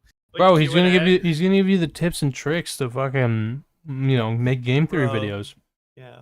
Dude, yeah, I've been on YouTube fucking as long as him, dude. I know everything. No, I'm just kidding. Wait, But how long have you had your channel? 14 years. Bro, we're pretty tight. Wait. Yeah. Let me see. I just realized recently that I've been a YouTuber I've been a YouTuber I've been a YouTuber longer than I was when how old I was when I started YouTube. I started YouTube when I was Right, more than 13, half and your I've done life, it you for mean? Yeah, more than half my life. Dude, It's a little holy weird shit. and crazy to think about. That's the same for me now. Wow. Holy Yeah. shit. We both I'm started at the same time. May 23rd, Wait. 2011. Wait, so you're also 27 or 28? 26 for me. Or 20? I don't know. I'm like losing track of my age. I'm born in 1997. That's all I know. Dude, for the longest time in my head, I thought I was 28, but apparently I'm not 28 yet. I have to turn 28 this year. 27's pretty good. Yeah. That's the age of Spike Spiegel and Cowboy Bebop. Yeah. Dude, 27 is the age where you start to be like, I'm almost 30, because it's like when you're 26 is like close enough to 25, where it's like, and 25 is the middle. Then once you get to 27, you're like, damn, dude. Like I've started like waking up at 7 a.m., going to bed at like 12 a.m. or like 11 a.m. or p.m., whatever the fucking time is. I'm getting older, I guess. Yeah, honestly, I felt really old. I felt like very old when I was like 22, 23. And now that I'm actually getting old, I am completely committed to gaslighting myself. Dude, I am young, okay? I'm fucking young. In the grand scheme, I am young as hell. You are. That's not even a gaslight. Like, exactly. Even, like I'm young. Yeah. Yeah, I'm trying to basically just shift that mindset because I have a fuckload of younger brothers too who literally call me like a 87-year-old man. And so now I am consciously trying to just convince myself, like, okay, I am young. That doesn't mean I can waste my time, but it also doesn't mean I should feel bad because I'm young. I'm a young man. Yeah, you still got time, dude. People don't peak and then until just like their 40s, right? Just like someone pull a prank in like 60 years, someone just pull a prank, like cut to like old Goka just ready to kill himself. That would be funny. But anyway, yeah, no, sorry. I'm feeling pretty good. I don't know, in general, I guess. You seem honestly to be in a fine mood. I don't know. Yeah, go on. Go ahead. So yeah, everything in my life pretty much like I'm fine, and I'm in a good place mentally. It's more the only issue I have is that like people don't want to watch my videos and people are still mad at me or making fun of me. I don't know which one it is really. I guess it depends on the person. So I'm trying to figure out like how I want to move forward with YouTube too, because it's like now that I'm kind of like canceled, I guess I have this opportunity to Reinvent yourself. reinvent myself, right? And Mhm. I don't want to keep reading drama tweets for years and years and years, especially since Twitter has changed so much. Like I feel like every Right. drama has a political thing Oh, to it 100%. now. And 100%. before that wasn't the case, and I just don't like getting involved in like the culture war thing. I get Especially that. since I definitely get that. Especially now, and also especially since I came out as a non-binary. There's a lot of people who don't like that and are a Yeah. lot more aggressive to me. I'm just like, I don't want to be involved. Mhm. I don't want to be involved in that at all. No, I get it, So, man. I get it. It's pretty vicious on there, man. And you're Yeah. right. The political thing's very real. Dude, YouTube drama right now is in some kind of a fucking hellscape. It's this very extremely weird mix of everything is actually totally political and like draped within the context of like political events. But then there's so many drama YouTubers who don't really want to grapple with the politics, and so they'll basically cope themselves into convincing themselves that they can cover this shit in a apolitical kind of way, but it inevitably falls into being political. Yeah. And so yeah, there's a lot of confusion right now, and I'm very curious to see how this shit shakes out. But I think it's a sign of wisdom, or at least understanding yourself, that you just don't want to engage with that type of shit. I really don't. I don't blame you. Yeah, I never wanted to. I always intentionally tried to avoid political topics, and the closest I would get is maybe talk about Hassan, but only if it's like a non-political drama, like I don't know, like Hassan is like Hassan and his React content, for example, like that's a drama. I would Yeah, cover, right? yeah, like actual like focus on the person type critiques. I get what you're saying. Yeah, but yeah, so I just don't like doing that. And then Twitter also isn't just isn't as fun to cover. It's just a completely different platform. It's like I don't know. I just You mean like Elon Musk Twitter? It's different. Yeah, but I don't. Yeah, I suppose. But like also, what else has changed? Well, back in like 2019, like way back in the day, people were way more willing to have these like one-on-one arguments on Twitter. Like you'd see like Keemstar and H3 going at it, or like, or whatever. Yeah. And now like that doesn't really happen, and if it does, it happens in a very performative way where it's like, hey, look, this guy isn't politically aligned with you. Yeah. Get him. You know, it's That's just a good point. completely different. That's a good point. The like posting clips of people meta, and then just it's like pure smearing basically. Like they're not even talking to the guy. It's like, look at this guy type of thing. I get what you're saying. Yeah, exactly. And then I think part of the reason for that is like when Twitter got monetized and there was like a definitive algorithm, people just started to like game it like YouTube, which makes sense. But it just made Twitter less authentic in the way that I liked, you know. Like one of the main reasons I did Twitterverse is because like there was always these YouTube arguments that would happen, and it would happen with like response videos back and forth.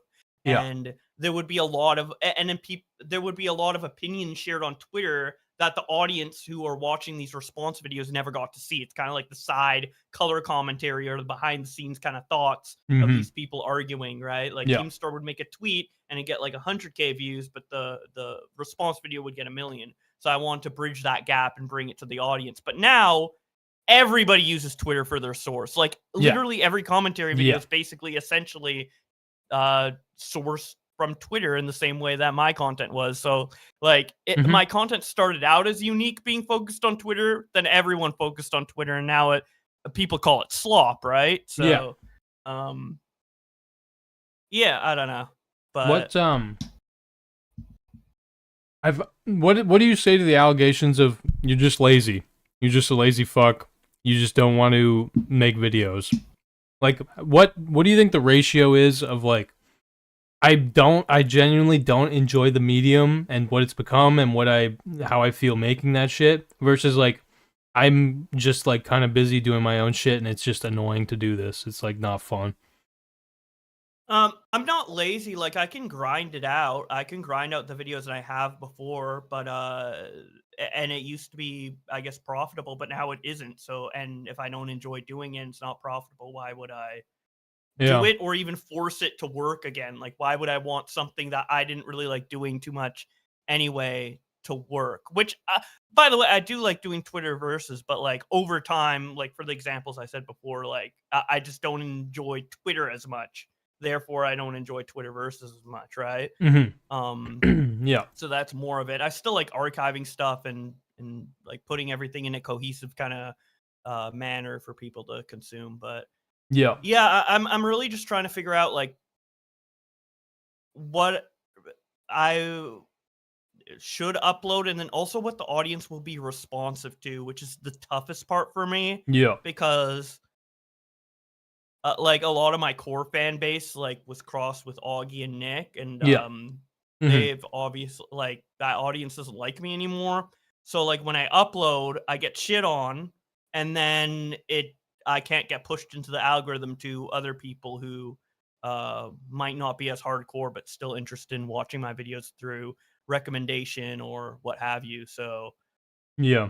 yeah, I don't really know how to break out of this like little predicament I've found myself in, I It's a very suppose. common predicament. That's one thing I'll say. There's many such cases. People who kind of fall off, kind of lose interest, kind of like the algorithm fucking like makes them irrelevant. And then they Yeah. realize, they reassess, and they're like, "Fuck, do I even want to put the work in to reestablish myself in this niche or whatever?" Um, I Yeah. I am curious. I've felt this for sure. Like on my Clips channel, which we're streaming on right now. It's kind of wild that you got this channel in your feed. But I've definitely experienced this on my Clips channel because a lot of the times it's like I'm kind of just playing catch up to stories that other people are faster to get out, if that makes sense. Mhm. And it very much feels like a total treadmill. Like I'm never ahead. I'm always like chasing the fucking like what's next type of thing. Yeah. And Exactly. again, if you have like in my case, like I have main quest projects that I'm trying to work on, like that, like I'm using the Clips channel to supplement the main quest. But then the fucking side quests, which is this Clips channel, the side quest kind of takes over, like distracts from the main quest. But then Yeah. like you basically end up doing both quests kind of shittily. Um yeah, that's kind of my biggest problem, I guess. And also, for me, I definitely have the problem of okay, I have a hard time caring about a lot of drama, okay?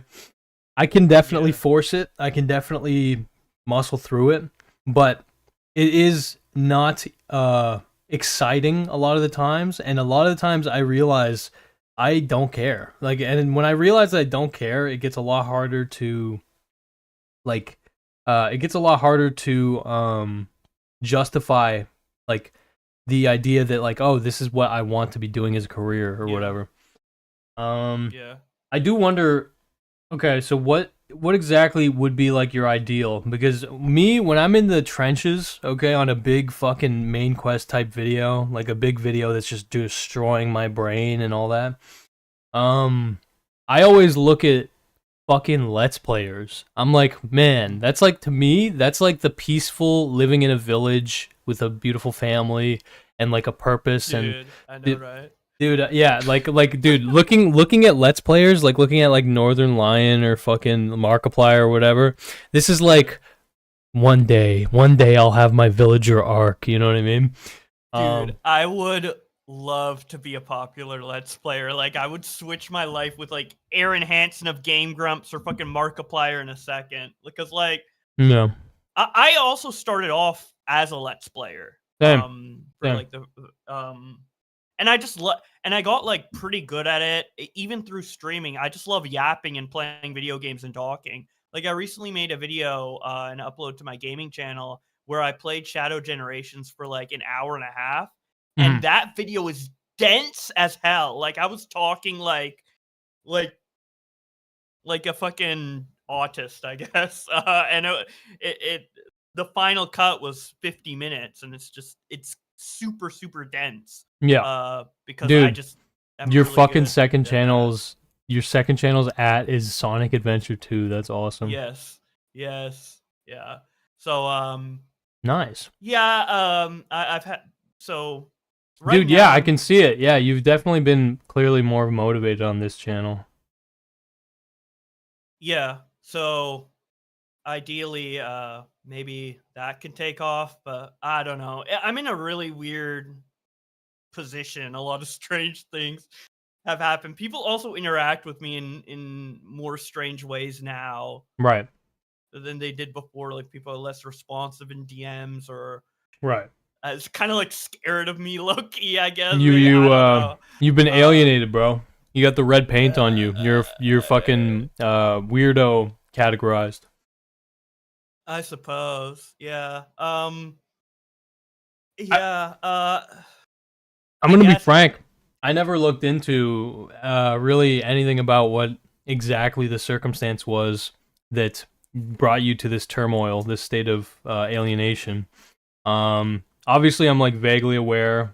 Fucking whatever leaked, whatever the fuck happened that I don't care about. But correct me if I'm wrong, but I'm pretty sure that you're falling out with Augie and Nick the Oreo. I'm pretty sure that happened before any of like the leaks or whatever, right? Yeah, it happened in September, July, August time, basically. I see. The leaks happened, I think, in January. And feel free to stop me because I'm not, trying to fucking farm you in any way. Yeah. But what was the basis, according to you? What was the basis of like? Because yeah, the picture that I remember is that you, Nick, Augie, and Tom pretty much were like boys effectively. What exactly sowed the seeds of dissent in that fucking relationship? Specifically with Nick, because you tell me, but like who did you think you were like the closest friends with in that group? Like toward the end, definitely Nick, because Augie was AFK for the internet for a year, right. which included not talking with me. I was actually closest with his friend Connor, and then Nick. But wait, Augie's friend Connor, is that the guy who hosts? Yeah, Augie's friend Connor. Yeah. That's the guy who hosts with Augie he was now? my editor. We were talking like every day for like 6 months. I would tell him everything. Damn. Most of these leaks are from like, but most of I would assume the commentary against me or the things against me kind of originate from probably him saying things to people or what have you. Damn. But yeah. So with Nick, we weren't. Man, it's just so complicated, and honestly, I can't remember, like, I don't know if I can recall it, like, or explain it 100% accurately or whatever, but we've basically, like, I was getting annoyed at him for like little things that normally you wouldn't like be like, okay, dude, I have to talk about this, but just like little things. Yeah. But I had a mental issue in July, and I ended up having like a freak out kind of like spam DM like crazy thing against him, and obviously that really ended up on a stream. bothered him. Yeah. So that was really the main thing there. I'm sure Nick in his videos, I think he has a video called like Why I Hate Bo Blacks. I haven't watched it, but I'm sure he'll explain in depth why he doesn't like me or whatever. But that was basically the catalyst to it, and I think just the overall vibe I get from him is he was just kind of getting fed up with just me, and he just felt like I was being crazy and he couldn't deal with it, or didn't want to be friends with me anymore, and just felt like he wanted to I don't know, make videos on me instead or something. Right. With Augie, he saw I was having this conflict with Nick, and he was gone for like a year, and he came back and he DM'd me. He's like, okay, we've been on After Hours, you've been on every episode or whatever. You can come on my show and share your side and maybe redeem yourself or whatever. But then the After Hours ended up very much being like just interrogation and people, and it was very clear that Augie did not have my best interest in mind, despite what he said I see. in the DM leading up to it. I feel like He I was farmed just let you? into that He fucking stream. farmed you, bro? Yeah. Damn. Yeah, and I've noticed that Augie particularly got hostile towards me when he found out I was non-binary, and I also see. found Fuck. that also kind of correlates with how Connor turned on me as well. Like when I told him and he was asking about it, and I showed him some pictures of me in like Right. non-conventional clothing, nothing sexual, but just like I was in a skirt or whatever. Yeah. Later I saw clips of him saying like I unconsensually like sent him like sexual photos, and that Right. was not the case at all. And stuff has been like I don't know, described in a very vitriolic, kind of transphobic, really just like culture war kind of way. Right. People have been saying, like, I think I heard a clip of Augie saying like I was groomed by like LGBT or something like that. So like I don't know. That's kind of like my general gist of it, but I'm sure maybe people will react to this and like maybe correct the I'm not record. being extremely accurate. Yeah, but those are kind of like the broad strokes of why I can gather why they don't like me. Right. Or want to make fun of me. And I mean, there is stuff to make fun of. I am like a goofy person and I did fuck up in some ways. So like you can make fun of it or whatever. But honestly, like what confuses me right now is kind of like why people seem really angry at me. Like the vitriol, like you did something, like I don't get that really. Right. Or Because in your head, it seems more like a case where you mentally spiraled, lashed out against your friends a little bit, and then brutally, like basically got kind of, like you fucked up your own life in a sense, and then those former friends who felt betrayed kind of farmed you effectively, and then you had like another brutal fucking circumstance, which is the leaks and all that. So like, in the end of the day, in your head, you don't think like nobody was really a victim other than you. Is that the idea? Essentially, although I mean, Nick definitely was a victim in summer. Like I was definitely like a little too crazy towards him, and I definitely like. You crashed out on him, dude. Yeah. So, have you apologized for that? Yeah, I have. I see. Okay. But he's continued to make content anyways, which that's he can do whatever he wants. But does it bother you? I mean, a bit. I wish he. I don't know. I mean, it's clear he didn't want to be my friend, and I feel like this was just kind of like a nail in the coffin or a reason to just completely like not be my friend or whatever, which is fine. But I kind of just wish that he would have had more tact, or what? It had him either tried to like talk with me about it a little bit, or just not been as harsh. I can't like bring up specific examples because there's just been so much and it's all kind of a bit of a blur. But all good. Like for example, when I was going nuts and I was still in like the group chats or whatever, he's like, "Josh, you're being a fucking animal. Stop right now." Like he was being. He doesn't have any like he didn't really like try to help de-escalate the situation. Not that he has to, not that's his responsibility, but I just felt like for how long we've known each other, there was a little a little bit of a lack of empathy. But I mean, it's yeah, I get you. Do you think that because like my memory, if it serves me, is that you always have been more, I guess, left or liberal leaning, I guess, even though you're capable, obviously, of making like offensive jokes and shit like that. Do you think that that is what you mean when you say that, like, some of the guys didn't like it because you came out as non-binary? Like, do you think that's a political thing, or do you think it's more like they view that as an indictment on your character type of thing? No. Okay, I think it's only Augie and Connor who have an issue with it. I don't think that my identity had anything to do with why Nick dislikes me or most other It was people more have of like issues with the me. interpersonal schizo-ness. So Augie has always had an issue with trans people. He has told me in private, like trans people, like whenever my friends turn out to be trans, like I've been like suck their attacked dick. by Yeah, trans sorry. people. I've had friends that turn trans and they turn on me, and like he feels very victimized by trans people. He's told me a lot in private, so I probably should have known in hindsight that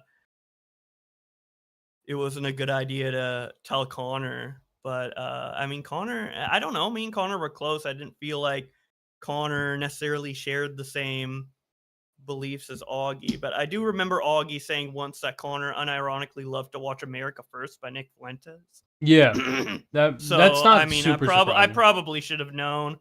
A lot of commentators low key watch America First, which is interesting, I guess. But yeah, that is not good. I suppose. I mean, people can watch what they want, but I mean, I would agree. I think you know where I stand on that. If you watch the Sneeko video I made, yeah, I think it's misguided. Let's just put it like that. But yeah, I'm just like, yeah, I guess I'm very politically different than these people and I didn't think it was like that big of a deal, but it's becoming a bigger deal, as the months go on with how political everything is. And yeah, I didn't know how transphobic some of the audience can be too. Like I made a tweet where I'm like, dude, trans people are going to exist whether there's executive orders or not. Like people are going to continue to take HRT or whatever. And then someone like replied and said it was a delusion. I got ratioed 0 likes on mine, 200 on theirs. I'm like, that's...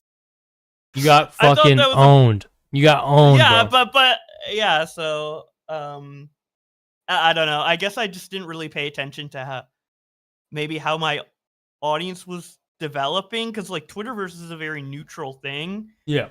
So and there's like lots of different opinions in the replies or the comments. You needed to court those T channels, bro. You needed to court the T drama community, bro.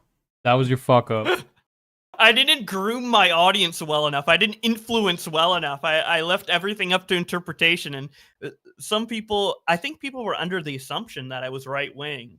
I've encountered this. I've encountered this a bit too. Like, I made my fucking H3 video that everyone knew me for many years. Now, thankfully, people know me. Like, a lot of people know me just as for the Sneeko video. But when I first made the fucking H3 video, dude, there were so many, yes, right-wingers, yeah, but just anti-Semites, man. Like, it was crazy. And I consciously tried not to feed into that fucking hysteria, but dude, there was so many fucking anti-Semites after that.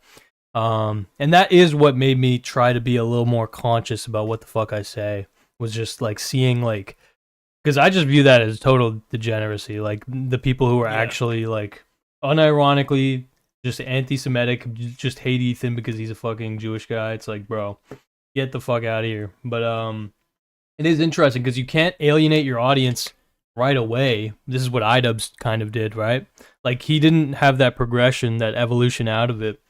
And so, yeah, over time, I basically just tried to, eke my way out of that domain. And I succeeded, I think. Like, I pretty well, I don't think that I have that in my audience anymore in any way, really. But, yeah, no, it's, I'm not saying you had anti-fucking Semites watching you. But yeah, it makes sense. Maybe with how people are talking, I mean... Yeah, I wouldn't be surprised. Well, at least based on some of the reactions I've got. But honestly, I don't know if it's a true reflection of my audience, because a lot of the newer videos I'm posting and people call me Troon or whatever, they're having lower viewership. And now, you know how like in the analytics you can see like how like what other channels your viewers are watching? Yep. So before, like when I was a healthier channel, it would be stuff like Some Ordinary Gamers, Penguin Zero, you know, typical Oompaville. drama stuff, Turkey Tom, Oompaville, yeah. And then as soon as the drama happened, it's like Nick Diorio, Augie, Big Bungie, Tommy C, Cumin, fucking Chud Yeah. Watch. I'm like, geez. So maybe it's just all of them kind of just focusing on me in the algorithm, not really pushing my stuff out to the people who would typically watch. Yeah. But yeah, there are some crazy bigoted people in my comments as of late. Yeah. Do you just Unfortunately. find it funny, or does it bother you? It bothers me because I want to get views and make money, but in beyond that, no. I mean, I have a very thick skin, so I'd like to think so. Right. It's kind of concerning in a sense to think like, is this really all my audience was? Like, what the fuck? Mhm. But yeah, I mean, if they're saying that shit, that's an issue with them, not me. You know, I Yeah. know that. Yeah, I'm not gonna like change my beliefs. Like, oh, what if they're right? Wait, 1488? Wait, Mhm. let me think about that. Was it 6 million? Like, no, I'm not. No, I hear you. I hear you. Yeah, so- Yeah. Okay. I want to ask, uh, what exactly, like, are you, I don't know how exactly to put it, but are you trying to figure out what you want to do consciously, or are you just kind of going through the motions right now? Like, do you have have you actually taken the time to think, like, for a content strategy or anything like that, or is it more Oh like, yeah. no? I've been thinking of content strategies a lot. That it kind of changes a lot over time, though, because I just don't know. I'm kind of at a loss of what people will like. Like I'll upload like a Twitter versus, like everyone's like, keep reading tweets, just do Twitter versus.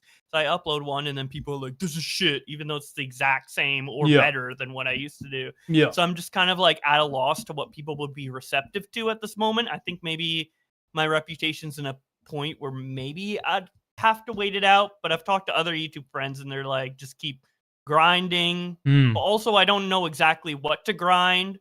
Like, I've been trying to do Twitter versus, but not do the political thing. But every drama seems to be political, so I'm like, Yeah, it's like there's not- the one that jumps out to me that would be in your wheelhouse would be Hassan versus Mudahar, but that is totally draped in politics. You know what I mean? yeah. I was thinking of doing iDubbbz versus Ethan because I thought it was kind of like an interesting discussion with how Right. iDubbbz isn't willing to like kind of back up Ethan fully publicly. Yeah. But that still is rooted in the Hassan thing, and then Yeah. like like I literally watched a video by Noah Sampson. Yeah. It had like Turkey Tom and Muda in the thumbnail for whatever reason. They were barely relevant to the video. It's Yeah. basically clickbait to put them in. But in it, basically he was just like, made a lot of good points about why Palestine, should be considered a genocide and taken more seriously. Yeah. Poke some holes in some of Ethan's arguments and stuff. But it was more the video. It's framed as defending Hassan, but he really only defended Hassan by defending Palestine. So Yeah. while the info in the video was correct, it just ended up or that portion of like the political portion. As far as I know, I don't know enough to know if it was correct. I'm gonna assume. Okay. Yeah. But it kind of just turned like you see that video and it's supposed to be a video defending Hassan against Ethan, but it really ends up just being a video about Palestine. Yeah, it's and a I Trojan don't want to do a horse. drama video. Yeah. Yeah, it was a Trojan horse basically. I think that was kind of the intent. Yeah. It's like the first 40 minutes. Yeah, I think He that was he the basically intent. it's clear that he wanted to talk about Palestine and he needed a conduit by which to spread awareness, and he decided to do it through the drama like ecosystem, which Yeah. is kind of also like H3H3 kind of did that, except H3H3's primary goal was definitely to attack Hassan. Like that H3H3 video, the primary goal was definitely to deplatform or smear Hassan or whatever. Whereas you're right, with the Noah Sampson one, it was way more focused on the fucking reality on the ground or whatever, and it was way less focused on like Destiny, H3, Dan Saltman. Like those were almost like an afternote. Yeah. But yeah. Also, I realized that like if I wanted to give, because I do kind of have like a bit of a nuanced opinion on what IDub said, although I do agree with most everybody. But like, I realize that if I'm the one to give this a nuanced opinion now, it's not going to be received well. So Yeah, it's yeah. like, Yeah, if I'm not going to give my true opinion, if then you what's go the point against of the making the wave, video? if you go against the wave when there's already a wave against you, that's tough. Yeah, exactly. So, and it would have just been to like a tiny extent, like basically like with what IDub said about H3. I kind of got what he was saying, but it didn't apply to the H3 scenario. Like it would apply to like a goofy drama, like with the CPS stuff and the Hassan stuff. Like you gotta defend Ethan, like he's your boy, you know. You gotta back him up on that. It's a pretty serious thing. Yeah. But if it was like a more goofy drama or whatever, I do see like the perspective of like, oh, we shouldn't dabble in this because it'll just make it worse or whatever. But it doesn't make sense in the Ethan case because it's so severe, and also Ethan is actively going against Hassan. It's not like Ethan's trying to ignore it or trying to sweep it under the rug. So that argument would only make sense in some context. So that was basically what I would have said. But yeah, I think that IDub's and Anissa's perspective is that H3 is just crashing out.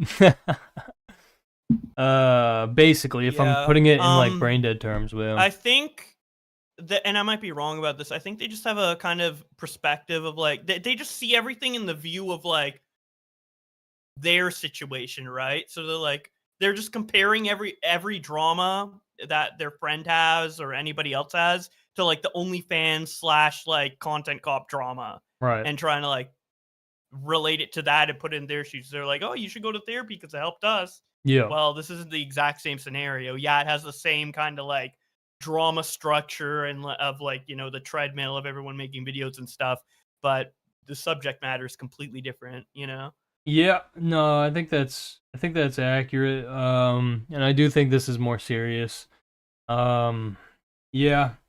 It is interesting. How do you feel about H3 saying that he is friends with Nick Diorio or whatever? I didn't know he said that, but I wouldn't be surprised because I believe that Nick is tweeting about him a lot and supporting him a lot. Yeah. From what I've he's been backing him up, a little bit I've seen. Yeah. So it makes sense. Yeah. No, yeah. It is interesting. It is interesting because okay, so sorry. I think that, correct me if I'm wrong,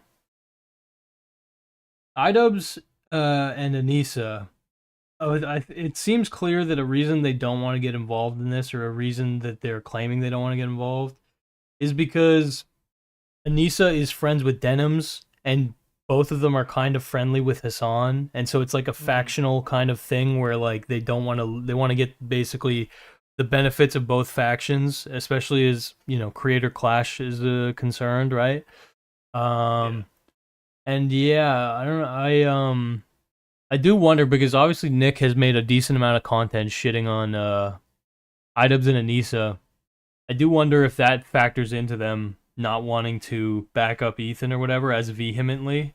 Yeah, that definitely does play into it, I think. You think a little bit, eh? Yeah, I was curious. It's an interesting dynamic. Yeah, I don't know. There's a lot going on. Fuck, it's hard to understand. Like it's surprising, maybe kind of, but like YouTuber, like especially drama YouTubers and stuff, they do either consciously or subconsciously get into like this mindset of like certain camps, or like I'm gonna be very biasedly defending this person, or look for any reason to attack this person, and they don't look at stuff super objectively. It very is similar to tribal, you know, politics, you know, like oh, he's Democrat, he's Republican, or whatever, you know. Like for example, let's just say a simple example, like if I did something, you know, at this moment in time, if I did something like kind of cringy or whatever, like maybe Augie or Nick would be like right on it. But if like Keemstar did something cringy, it would have to be like really, really cringy, like really bad, for them to end up doing it like 10 times worse than 100, whatever, dude, 100%. Well, yeah, there's so much that goes into that. So many like people, there's targets that are easier and there's targets that are less interesting. Like it's all about like there's incentive and there's intimidation. So it's like if you go after Keemstar, there might be more consequences depending. If you go, and even if you go after Keemstar, there might be less money in it because no one's really thinking about Keemstar too much. Whereas if they go after you, I mean, you're not gonna fucking. I don't think you're gonna really retaliate in any grand way, and the audience already wants it. You know what I mean? It's like a bit of a culture industry type little scenario. Yeah, and I feel like it's a shame when I find out that people care more about like that culture thing and like what could benefit their channel than like a 5-year long friendship or Right. like not even maybe. But So you I think don't you know. think you are getting farmed? Is that right? I mean, um, I haven't watched the content against me, so I don't really I see. Yeah, you don't know, but know. I definitely think based on like thumbnails and titles, like it definitely is excessive. Although I know that a lot of Nick's videos are like VODs that are just taking the main, like the most talked about thing in the VOD and using that as a thumbnail. So there'd be a video about me that is like 2 hours, for example, but maybe only the first 30 minutes are about me and it's him just reacting to a video or something. Yeah. But still, like I do think, yeah, I mean, yeah. I think I've been painted out to be a lot worse than I actually am, or I got a lot more shit than I deserved. I do think that for sure. Mm-hmm. Yeah. What do you think? What do you think Nick's response would be to that? That you fucked up, you deserve it. This is the drama sphere type of thing. Like Probably, comes with the yeah. territory type shit.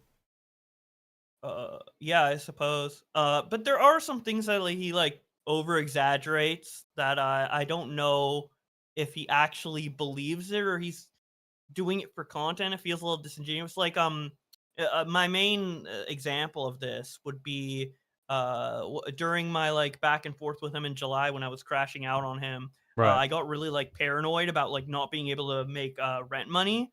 Right. So I asked him for like $2,000 and he's like, no. And then I was like, oh, never mind. I shouldn't have asked that or whatever. It was like Yeah. a very brief exchange. But then I've seen clips of him saying like, I'm going around begging people for rent money. And like it's a Yeah. little like it has its root and truth because that little exchange did happen.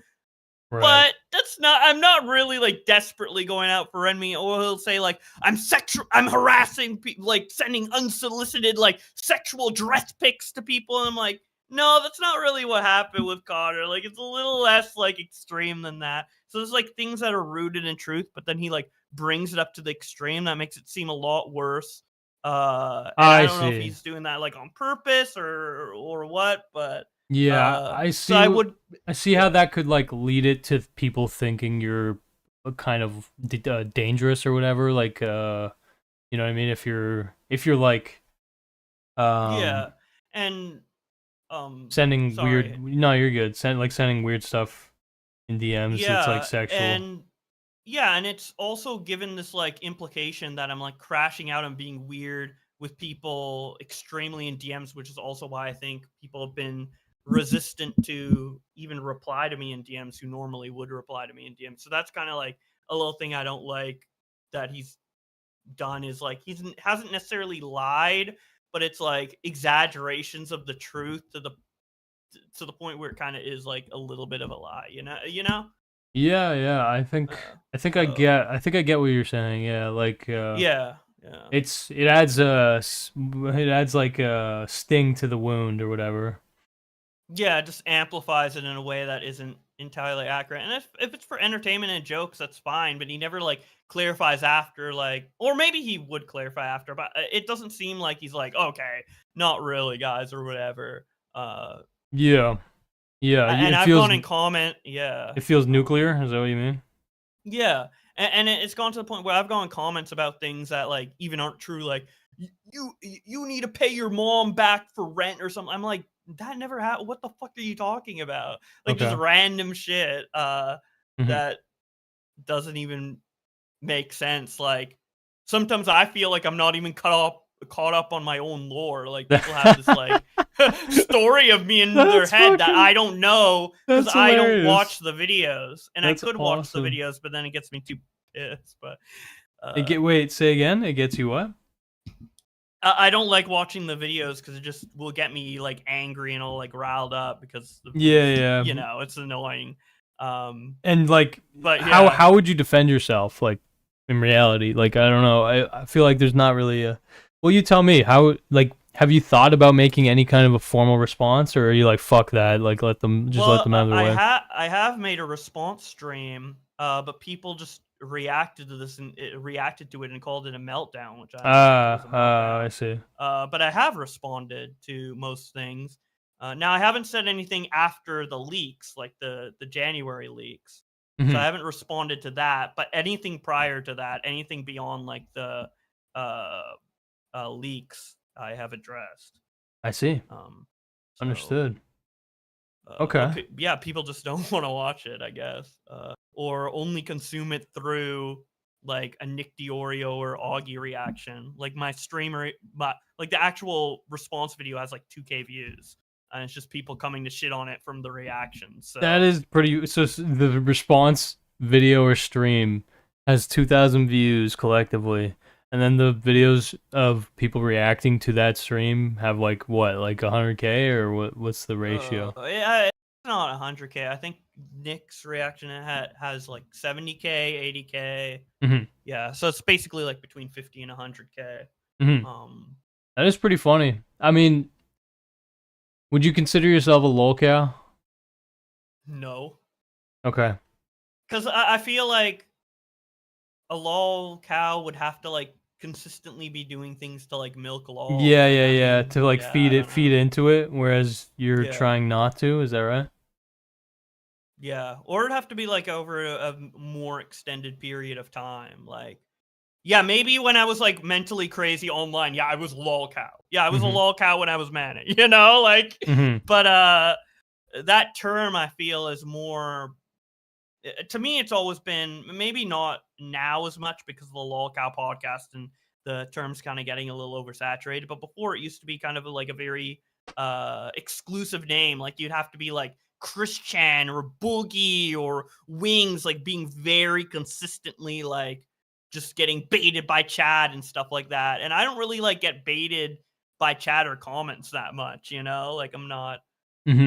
Like sometimes I reply to try to get like an understanding with people, right? And sometimes it's like not the best idea, but generally I'm not like, you know, freaking out or kind of spam responding to everything in a way Boogie would, you know. Yeah, I won't lie, you definitely sound less stressed, more coherent than I would expect, honestly. Like just given the fucking like, because in my head it's like, on paper it sounds pretty fucking brutal. It's like, yeah, you lost one of your like core online friend groups, and you had like fucking private things basically fucking exposed and whatever, and you're getting ridiculed by, you know, with like tens of thousands, hundreds of thousands of views. It seems like a lot, but it seems like at the same time you understand that it is possible to ignore it. Like it's online. Do you feel like it's completely like an online scenario? Like if you walk outside, it doesn't stay with you, type of thing? Yeah. Okay. And I'm still friends with like a lot of YouTubers and stuff. The only friend group I kind of lost was, you know, Augie, Nick, Aiden, like just the immediate kind of like drama group. Even some of the other people that are kind of part of that group, they haven't like been super aggressive towards me or anything like that. Like I'm sure I'm chill with Willie and like Wavy and like and stuff like that. Yeah. And Muda. So yeah. But there's other I haven't talked to them that much since all this, but then there's other YouTubers that I've talked to during this entire time, and I'm chill with, and they have like a lot of subs, more than me. So yeah. Yeah, I've gained like I've gone in close with a lot of people over the years because of VidCon, because I've gone to like the kind of gathering of that for 4 years in a row. So yeah, I trust that people kind of that have met me over time there. Another one's like Actman that I've met a lot. It's not like they've reached out to me or anything like that, but besides the people I frequently talk to. But if I'm going back to VidCon again or whatever, I wouldn't I don't think they'd have an issue with me. They'd probably have questions like you do, right? But like, I don't think. Yeah.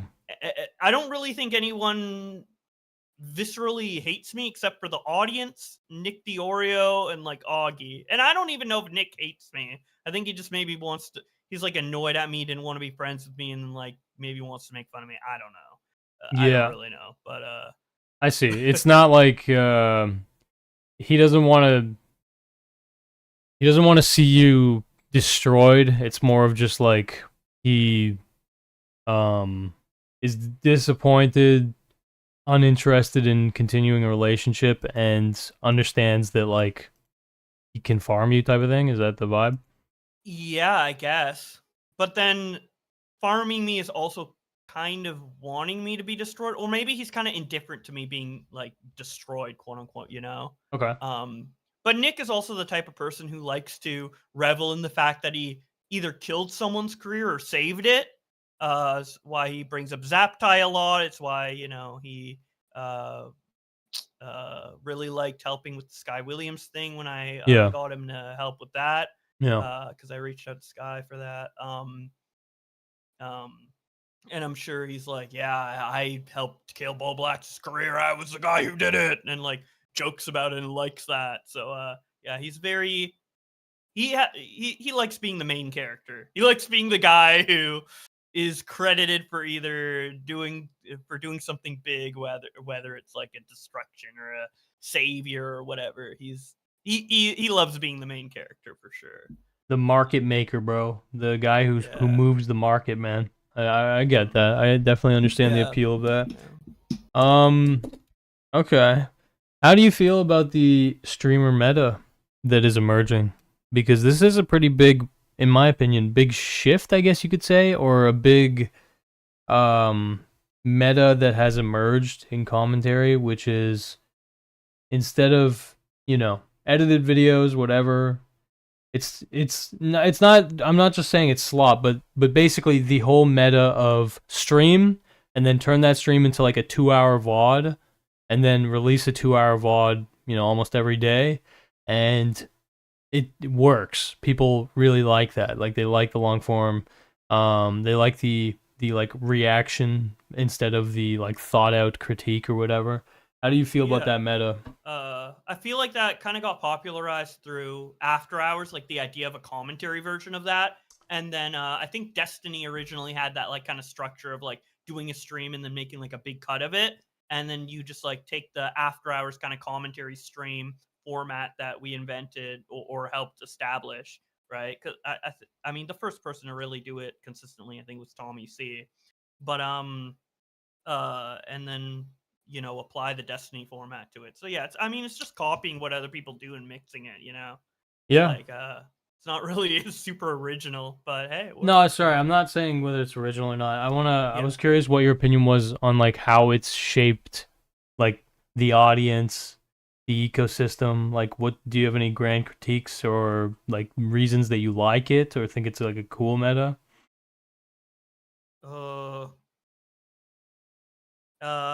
I mean, my big critique, I think, of that meta, which obviously I'm streaming right now. I do stream, but one thing that I'm always careful about is not letting the fucking audience influence me too much.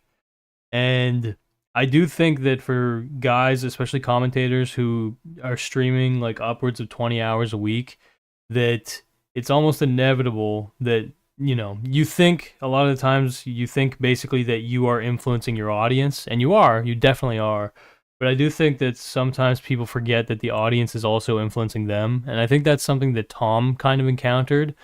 Tom kind of quit streaming recently. And in my talks with him, that was a big part of it, was that he found himself acquiescing to the kind of like mental kind of like the wavelength of the viewer, and it led to him basically being terminally online to the point that he was saying things that if he wasn't streaming he would never think to say, if that makes sense. Yeah. That kind of happened to me as well, because with the tipster streams I did a lot of, at a certain point, for the first like couple streams, obviously it's pretty authentic, just me like saying what I wanted to say. But after a while, it just kind of became like kind of a comfort thing to go into because everybody wanted tipster streams. People, I know people now say it's cringe or whatever, which is like a crazy 180 because people kept telling me, do a tipster stream, do tips. I don't know if I want to do another tipster, another tipster, another tipster. And I just kept feeding into that to the point where it's like, it was such an inside joke and we were so like tip brained that it got a little much. And I was planning to move away from that. And then, all this happened. So I guess I was forced to move away from it. But,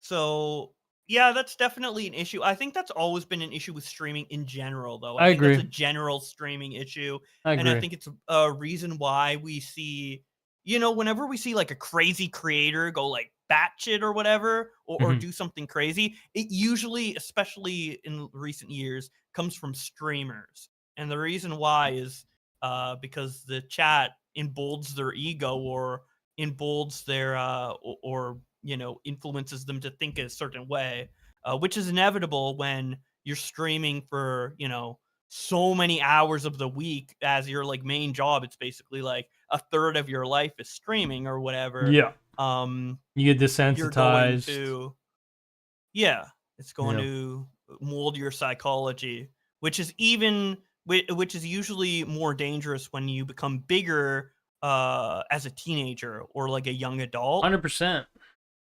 Which is why I think like Miskiff has behavioral issues, or like Pokimane has done certain things. Although I don't think Pokimane's like bad at all. I think Too Mad's probably the worst example. Yeah, Too Mad. Yeah, that's yeah. So, what job would you get outside of YouTube? Like, what job would interest you outside of YouTube? Before YouTube, I was going to college to study psychology. I wanted to become like a therapist. Usually probably someone specializing in autism or special needs. I've also tried to get into acting. I'm really into just acting in general. Is why I like do like the crazy voices, like screaming and all the wacky shit. Is just because I like performing. That was a legendary performance that you gave for H3H3 or whatever, like that back and forth. That was awesome. Oh, the one with Keemstar? Yeah, I think so, yeah. Oh my God. That was so great. That shit. Which was, so speaking of that, everybody loved that, except for the people in the group chat who were really close with Keemstar, like Nick. And I think around when that happened, that a theory, and this might be a little bit of a schizo internet theory, and if I'm wrong, I'm like totally open to that. I'm not saying this definitively, but I do think that Nick started to like maybe get annoyed with me, like going after Keem or whatever, because he really did seem like he was holding back on bullying Keem, or didn't say anything about that performance where everybody else praised it. He was a little bit more just kind of ignoring it or whatever, trying to like keep the peace. So I feel like because Keemstar disliked me and there was like that battle between me and Keem, that might have put some strain on Nick, because Nick's friends with Keem and friends with me at the time. So that might have, put him in an awkward position. I'm not saying like he did anything wrong. By not like saying thumbs up to Bo Black, but I'm just saying that might have been a contributing factor. But I wouldn't know for sure. Yeah, makes sense to me. I don't actually. Were you criticizing Keemstar? Because I thought the context that I remember was, it was like H3 might have or did they plagiarized other artists, or is this a separate one?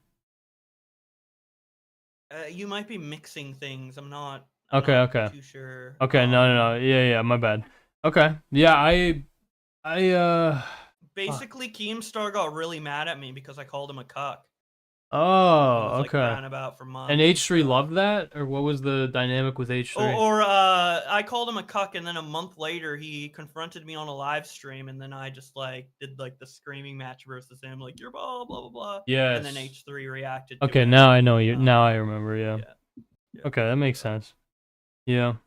Okay. But yeah, I mean, Keem was just being like soft and dumb, and I just wanted to like make fun of it, and it's like goofy. Like Keem started crying that I called him a cuck, like it's goofy. But I guess that might have caused a rift. I'm not too sure. Yeah, fuck. The inner politics of the commentary community are fucking quite an enigma. Kind of weird. Like I'm like, at the end of the day, aren't we just guys like making Yeah. YouTube videos, having fun? Like, Just I just dumbasses. mentioned earlier, I've been doing this for 14 years. Like I think people like Nick and maybe not Augie as much because he's kind of like getting out of it. I don't know, maybe, and Keemstar and stuff. They're a little bit too into it. They're a little bit too into it. Like I see like Nick's like long tweets about everything and like going in depth and making these big threats. I'm like, dude, like they're just so into it, you know. Yeah. But I mean, if they're making money off it, I guess. But it I just think the seems money like, helps. I definitely think the money helps.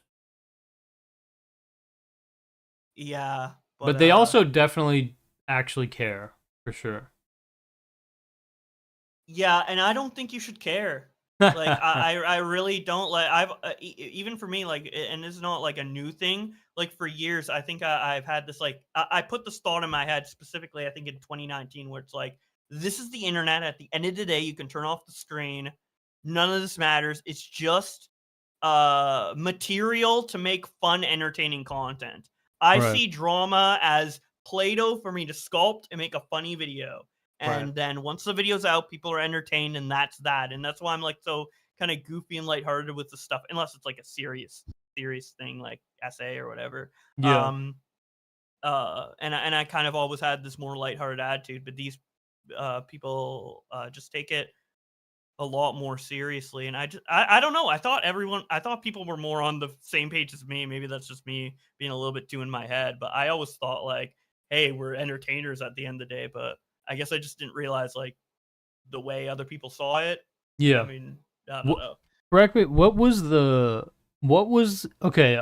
Again, I'm not the most informed in this in any way, but I do remember seeing something vaguely about a competitor to your channel being created basically to spite you. What was the context of that? So Connor, Connor is the guy who hosts with Augie now, right? Yes. Okay. Yes. So he was helping me work on Twitter Versus. He came and asked me to I work see. on it. I didn't reach out to him, and we were working on it. And I taught him everything. I taught him like every little detail. It took like maybe a month to get it down like perfectly, where he knew exactly like what tweets to screenshot, what to do exactly. And we were literally talking every day and working on it.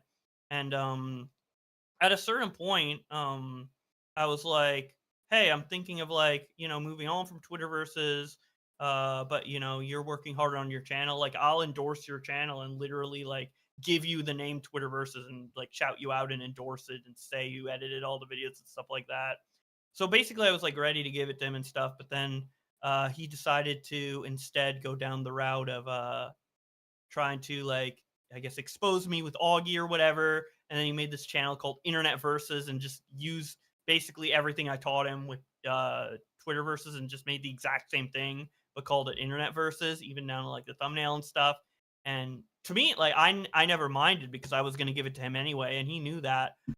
We talked about it, but instead he wanted to publicly portray it as like, I'm taking it from him because I can do it better than him, and he's mad. He should be mad that Internet Versus is taking him over. I'm like, I basically gave this to you, but you're just doing it in a more petty way to like get back at me instead of in a friendly, like I endorse you type way. Right. So I don't know. I see it as like a bit like petty and pathetic the way he went about it, but at the end of the day, like I don't mind. I actually like that he's doing it because I don't want to cover a lot of this stuff, and I do think it's valuable to have stuff archived. So even though his voiceover might not be as good as mine, and the way he does it is not as good as Bo Black, I'm being a little jovial with that, but nobody can but fucking it's replace still good. you. Nobody can replace me. It's still good that it's out there, so I don't have an issue with it. But people, I guess, assume that I do because he wants to paint it in a way where it's like, I'm really mad that there's internet versus and I did to spite him. You got fucking owned, bro. But He yeah, stole your identity, I was gonna bro. give it to him anyway, so I mean, Why? and me, yeah. So you say again? what were you gonna say? I was gonna say, why were you wanting to give it to him? Was it just that you didn't want to do it anymore, or what was? You weren't gonna give him the channel, right? You were just gonna give him No, like the I was gonna give name? him the name and endorse it for his channel X8. Okay. Is because he seemed a lot more interested in doing it. He already knew how to do it. You know, a lot of the Boblax videos were basically like his work and then me just doing the voiceover for it.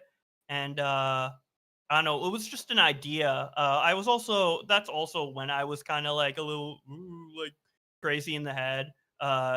In retrospect, I probably wouldn't have like done that, but but yeah, basically like I still saw value, and I still do see value in the Twitter versus format and people like going on the treadmill to cover all the important relevant topics for Twitter versus, and he seemed to enjoy doing it. So I was like, hey, maybe he can continue doing it and I can like you know, shift or whatever. What's the Looking channel back, called? it probably wouldn't have been a good idea. It's called Internet Versus. Oh, I see. And the channel yeah, I don't know. existed. The channel existed before you guys broke off with each other. He made it to spite me. I was gonna okay. I was gonna shout out his X8 channel. Okay. But yeah, he just wanted to. I don't know. They started to do this thing where it's like, oh, I think I haven't seen like the clips, but it very obviously seems like it was like, oh, I can do this better than Boblax, and like we had a Reddit together called like r/clipped live, and they kicked me off of it and like replaced me with Connor, and they're like, oh, Connor's the new Twitter guy or whatever. So it's like, I don't know. They're just being like cringy and spiteful and weird with it. The way, yeah, I'm most upset with the way Connor and Augie, but particularly Connor, has acted, because he's like, you know, I don't know. His behavior is just like really, really slimy if you know like the full context of behind the scenes. Understood. I literally didn't know much of anything about this Connor guy at all. Yeah, he's a really weird guy. Interesting. It's funny because he looks super fucking normal.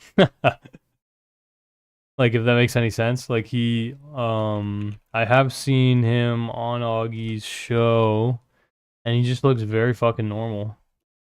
Like, just a normal guy, if that makes any sense. Yeah, he's Holy just like terminally online. The fucking thumbnails are crazy. Holy fuck. Yeah, it's just like I'm like, really? Damn. You could have like it's just so on the nose, which is just like, yeah. Okay, I guess you're gonna be known as the Boblax clone forever. Cool. Like, you're not even making your own brand. Cool. Again, no originality, man. It's all just copying off other things. That's all of us at the end of the day. A lot of YouTubers do, yeah. A lot of YouTubers. We're all derivative little fucking idiots. Yeah. But I was the first one to retweet. Yeah, exactly, dude. Exactly, bro. Also, did you ever see the videos I did with Willie Mac where I play Sonic? Yeah. I like think those. that was a really good format, and I agree. And that was original, and I love that format. No, I actually, believe it or not, I watched all of those. Nice. Yeah, I like that a lot. You know, Willie just didn't have time or interest to do it after a while, but that's probably the most fun I had in YouTube in recent years, was making that, because it was literally doing a let's play but remaking it kind of into a pseudo commentary video. Yep. It was like, I loved it. I absolutely loved it, and ideally I would love to continue doing that, or is it still like along those lines. What channel did you upload that to? My main channel. Fuck, what were they called? They were called Willie Black Show, because I couldn't come up with a name. Crazy. Holy shit, that's hilarious. Okay. Yeah, it's oh my god. You should just find it on my channel. I actually put it at the top. Oh, understood. This is crazy. Why can't I find it? Okay, I got it. Oh, I got it. Oh, I'm fucking stupid. I see. Yeah. Blacks. That makes sense. Yeah. So YouTube commentator who has I really had a lot of heinous fun with opinions that, about Sonic the Hedgehog and, games. Yeah, this was. I remember watching this, and it was very good vibes. Yeah, it was very like chill vibes. I would love to do something like that again. Yeah. Hello, Boblex. Yeah, How we me doing and Willie today? had some pretty good chemistry there. I like I that agree. a lot. Honestly, I do agree. Yeah. Willie's an easy guy to talk to. Even with fucking Tub, the Tub one with what the fuck's his name? Yeah. Whatever, Salvo Pancakes. Yeah. You know how I was saying like that like Nick or Augie might like care too much about drama? I feel like Willie is the opposite, where he's just like, yo, whatever goofy shit's happening, I don't like, let's go. So that's why I love doing it with him a lot. Yeah. We had that like similar attitude towards it. Yeah. Yeah. No. Definitely fucking I feel that. Yeah, I want to get to the point. I really want to get to the point where I can make money while learning, and that sounds very nerdy. But one thing that I definitely feel myself losing when I cover too much drama stuff, yeah, okay, my sanity maybe, but more than that, it's like I feel like I'm learning so much about people that I don't care about, right? And I would much rather be learning about things that might actually have, utility beyond drama, if that makes sense. And so the way that I cope with that is that I try to like learn lessons through drama that I can carry forward with me and whatever. Like I definitely did that with Sneeko, but I do want to find a way for me to successfully monetize. Just literally, I just have to learn, and then maybe I can like communicate what I learned or something like that. You know what I mean? Like basically, it's a way for me to continue to evolve, right? As a human, not degenerate into like too much of a fucking drama sludge head, you know? But yeah, it is difficult. It is difficult. Transitioning out of drama content is tricky. I think it's pretty tricky because when an audience is primed to only click your stuff when it's someone else is being talked about, that's hard to escape. Yeah, it really is. Especially, you really have to like kind of build, a personality for people to want to come back to, and watch. Yeah. No, it's true. I'm kind of in this weird position where now people do kind of want to watch it because of me, but in the like negative way. Like I feel like if I were to upload like a Bo Black's response to everything video or whatever, everybody would watch and like shit on it or whatever. And nobody cares if I talk about anyone else. So like I feel like I kind of got out of that, but like in the opposite way, the way that I don't want. It's like an implosion. Yeah, it's been this whole thing's been so interesting.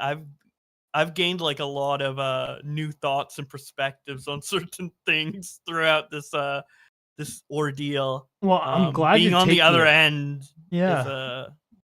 Is you can like I've had like little dramas or whatever, and like you can like imagine kind of what it's like, but man, like once you get into that position where like nobody like wants to fucking DM you or like no matter what you say, like and something that really gets me is like I will anytime I say anything sarcastic now, everybody takes it at face value just to shit on me. Yeah, I like get no charitability. Yeah, no charitability. It's like crazy, dude. I'm being treated like iDubbbz. I know how iDubbbz feels. True, honestly, true. Yeah. So it helps me gain a little bit of perspective now. I don't think it's caused me to do a complete 180 on anybody who's been in this scenario.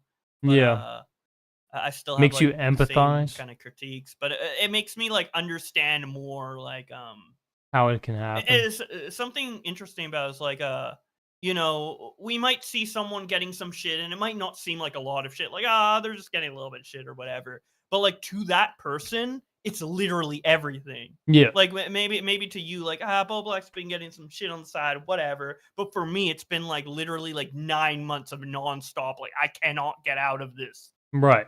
Like hold that they have me in or whatever. yeah, and you mean like you associate the online world with stress now type shit, or what do you mean by you can't get out of the hole?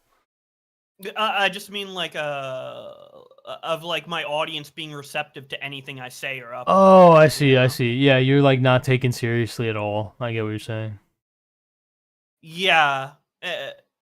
Yeah, it's not so much seriously, but I'm taken as like everything's seen in the worst light possible, the most malicious light possible. Yeah, you're in hostile territory on your homeland. I get what you're saying. On my homeland, yeah, exactly. Yeah, that definitely doesn't. That definitely makes it feel like nowhere's safe. Fuck. Yeah. Except for my gaming channel, where I'll get like 100 views in 24 hours. Hey yo, subscribe to Bobby, dude. Dude, the worst is sometimes, dude, I'm in calls with like YouTubers who have like 500,000 subs or whatever. They'll be like, "Oh, my video only got 100K. I'm deleting it because it doesn't have enough views." I'm like, 100K? What do you? What?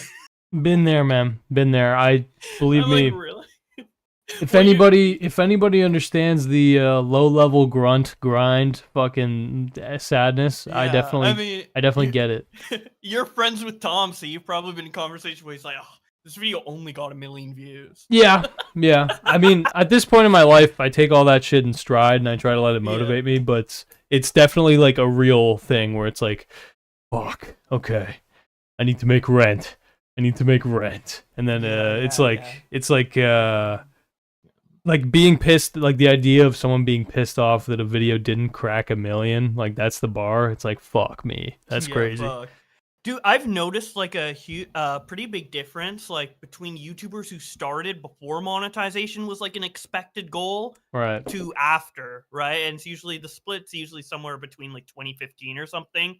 Like people after 2015, they like go into YouTube expecting it to like eventually be a job and to like go full time or whatever. But people like you and me, we would be making videos even if it didn't make any money. I would assume, right? Like we just do it for the love of it, and that's not most people. Like if I were to ask, like I know guaranteed, if I were to ask Nick, hey, if you made $0 from all your content, would you still do it? It would be no. It'd be no for sure. Yeah. And that's the case for a lot of people. But not for me, and I don't know. I just like people who kind of have the perspective of like, I don't know. I like the old heads like me and you, I'm biased towards the old heads. You like the old men out here, dude. Yeah, dude. I get them. Yeah, I'm trying to untrain that shit out of my head because like making money, I need to associate that with like being a good thing more, like. But no, yeah. Well, it's not about like avoiding making money. Like the people who start, like Mudahar, for example, he started like way back as well. It's not about like he still makes money with his videos and tries to do stuff that like gets views or whatever, but it's more like that's not like even if I weren't making money, I'd still do it. Like I like doing it, and I can also optimize it for money. So it's kind of like a balance. Whereas like the other people who kind of do it primarily for money, usually it's like I like doing this, but it's like I could do a different job if I wanted to, or like my primary focus is just the money or what have you. So what are some lessons that you would like to relay that you maybe have internalized now after going through the gauntlet that you did?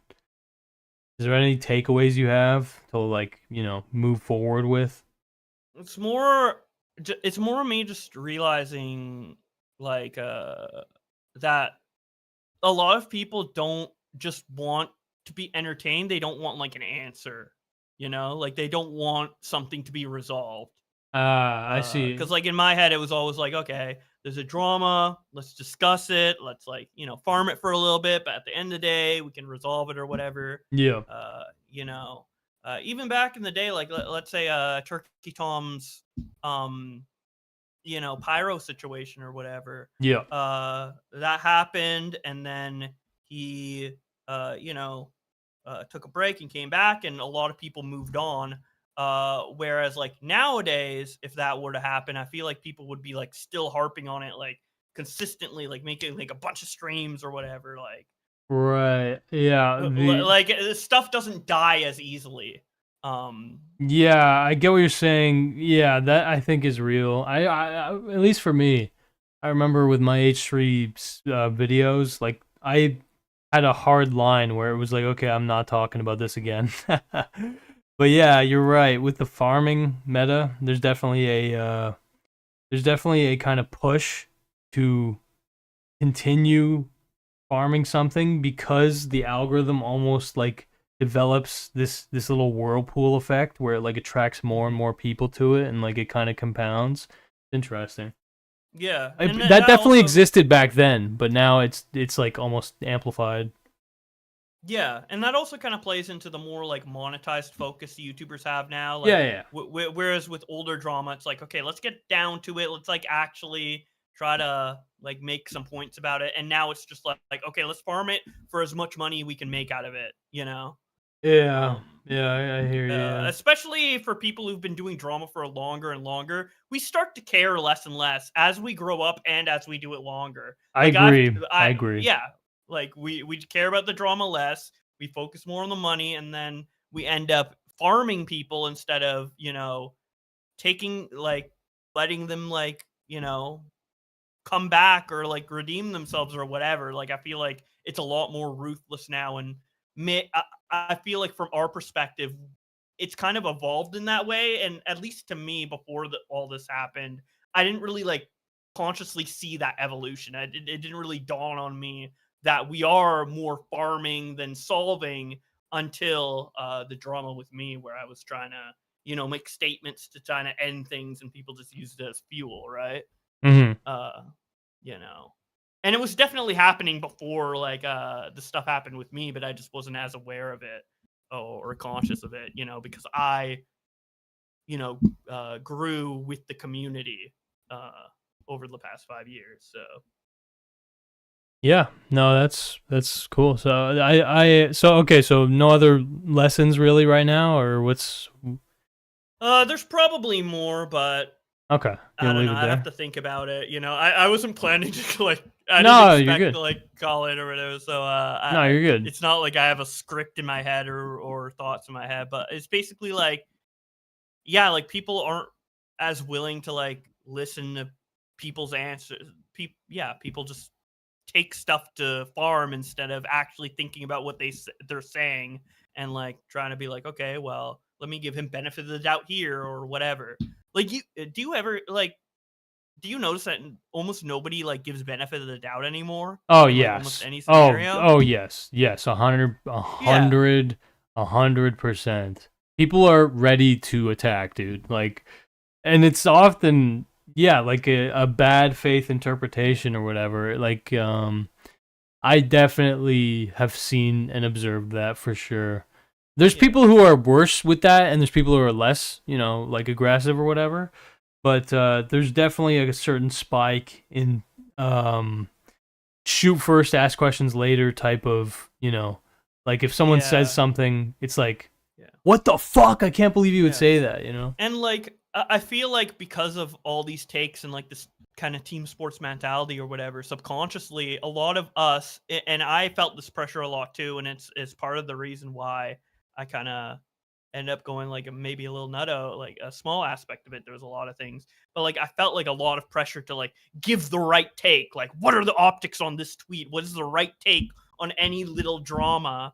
And it just turned into like trying to pick the right side instead of having an interesting, nuanced conversation about, what's going on. Dude, the picking the right side thing is extremely fucking real, dude. It's like actual. It's so real.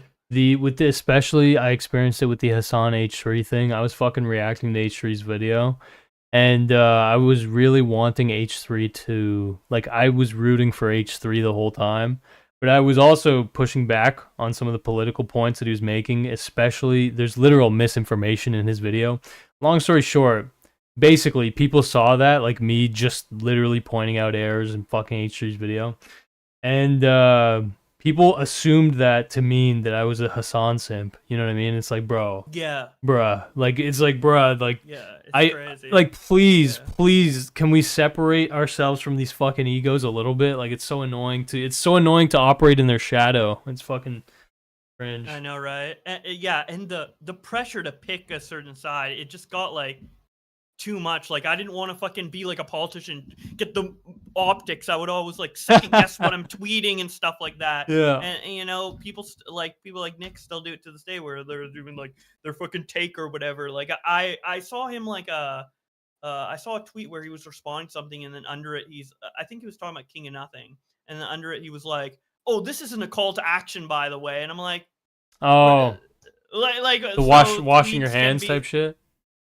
it just it feels like tweets aren't made like authentically, like off the cuff. It seems like the tweets are made to like make a statement, like a drama happened, and this is the Nick DiOrio statement. This is the Bo Black statement. It's like a They should press tweet release, on you mean? this.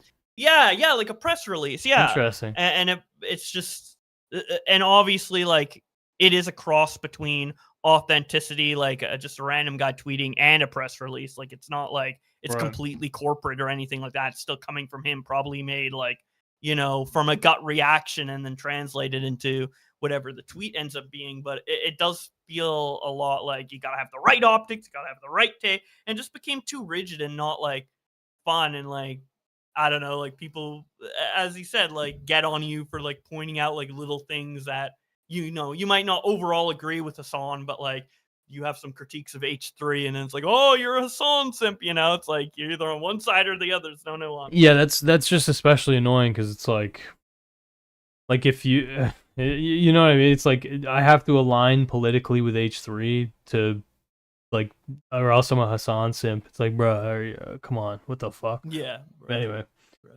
yeah, no, no, this was a good conversation. I hope that you find a path. I hope you find a path that, you know, you're happy with and that you can make money doing. Yeah.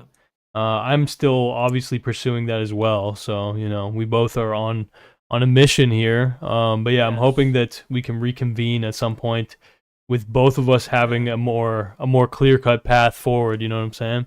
Yeah, it was a fun combo. Hopefully, people liked it. Yeah, Some no, it people was- like that's enough Bobby in the chat, Bro, it was- I'm a very big rambler, and you honestly, man, I'm not gonna lie. This was a better conversation than I expected. Not because I was expecting a shit conversation, but because I was not expecting you to be so open. If that makes sense.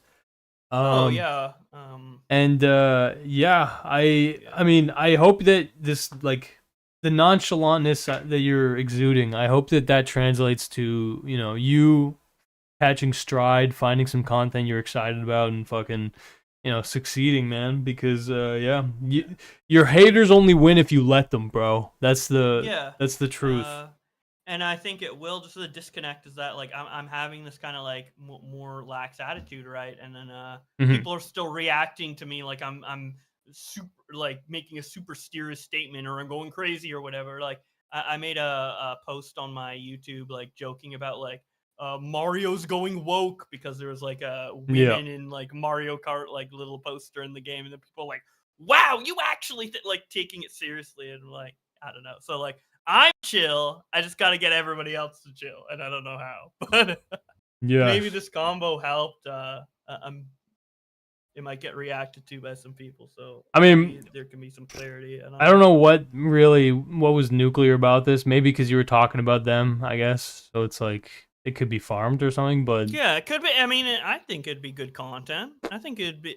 I mean, it would probably like it'd give like Nick a couple hours of really gameplay to listen to in the background. Yeah, maybe. That's crazy. All right. Well, fuck. We'll see. I don't know. We shall see, man. We'll see. Who knows? Who knows? Maybe you're listening to this right now on DiOrio, and he's fucking playing as Peter Griffin, trying to shoot down those Fortnite guys. Scientology Family Guy shorts on Instagram. I forget what the actual handle is, but Nick DiOrio needs to react to this shit. There's like a coherent storyline. Yo, Nick, watch the fucking Saplo video, okay? That Saplo's my apprentice, my boy, all right? Here, look. I'll show you. I was watching Vagrant Holidays a second ago. Go to Saplo, go to videos, Boom. What's with all those AI Peters? Hey, guys. This is a good video, but he highlights a fucking Instagram page that literally, it's like Scientology psychosis timeline fucking Peter Griffin. Scientologist Peter. This looks like a channel that Nick would be subbed to with notifications. 100%. No, Family 100%. Guy, skibbity fucking shit. This shit goes hard. It's crazy. Where exactly are we going? If you don't mind me asking, that is. We're off to see a certain liberation expert. I've heard he can help people like our family out. Obviously, though, we can't just call that guy up. So where exactly are we going? It's a small hut off the highway. It's going to take us a few hours, but it'll be roughly the same time it takes. We're basically, this is like a coherent storyline that's occurring here. But anyway. Yep. The world, dude, the AI Peter meta, like there's, you know, it's easy for me to look at what I'm working on and think, fuck, what a depressing time to be alive. But in reality, you know, look, it is kind of a depressing whatever. There's like, the world's a bit fucked, whatever. But like, there's still beauty in this fucking world. And, you know, we got to try and contribute to that, man. Anyway, All right. Fuck Final it, man. question. Yeah. Does Canada join EU or America? EU. EU, yes! Let's EU. go! 28th European country. Fuck yes. Yeah. Hell yes. No, yeah, I'm a EU. I want I want to be my German friends, my Dutch friends, my fucking my French. Okay, I'm kidding. I'm not friends with any people from France, but yeah, no, it's I'm team EU for sure. I want to get that passport that lets me just wander through like literally 40 different countries. Dude, yeah, dude, it's gonna be, dude, the cheat code fucking passport. I need that EU passport, man. I need to.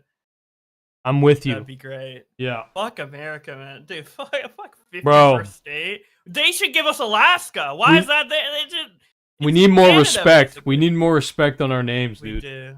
Yeah. We do. Anyway, okay. God bless, and I hope that you and I both succeed in this fucking this beautiful world that we call home. Okay. Anyway. God bless, man.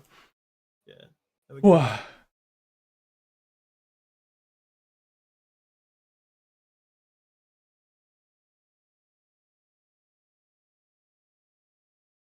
Let it be known if this gets reacted to for some fucking reason.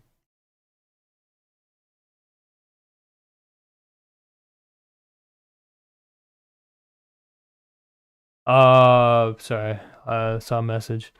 If it gets reacted to for some reason, let it be known that this was in front of an audience of 20 fucking people on the Goka Clips YouTube channel while I was just working, and I was in the middle of eating as well.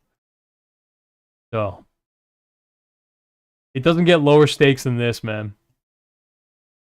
There's a new meta on YouTube with why life sucks as blank with variations on fictional racist animals. I see. Continue, please. Good night, Bobby.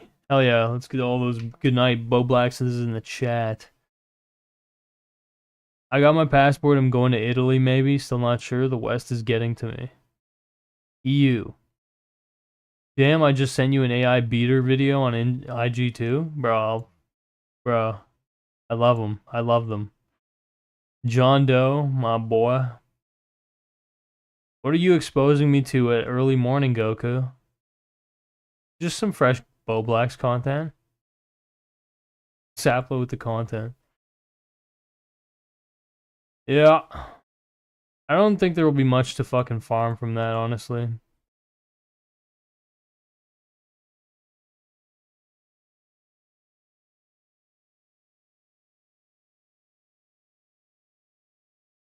For example, there's 2 videos about why life sucks as a Saiyan.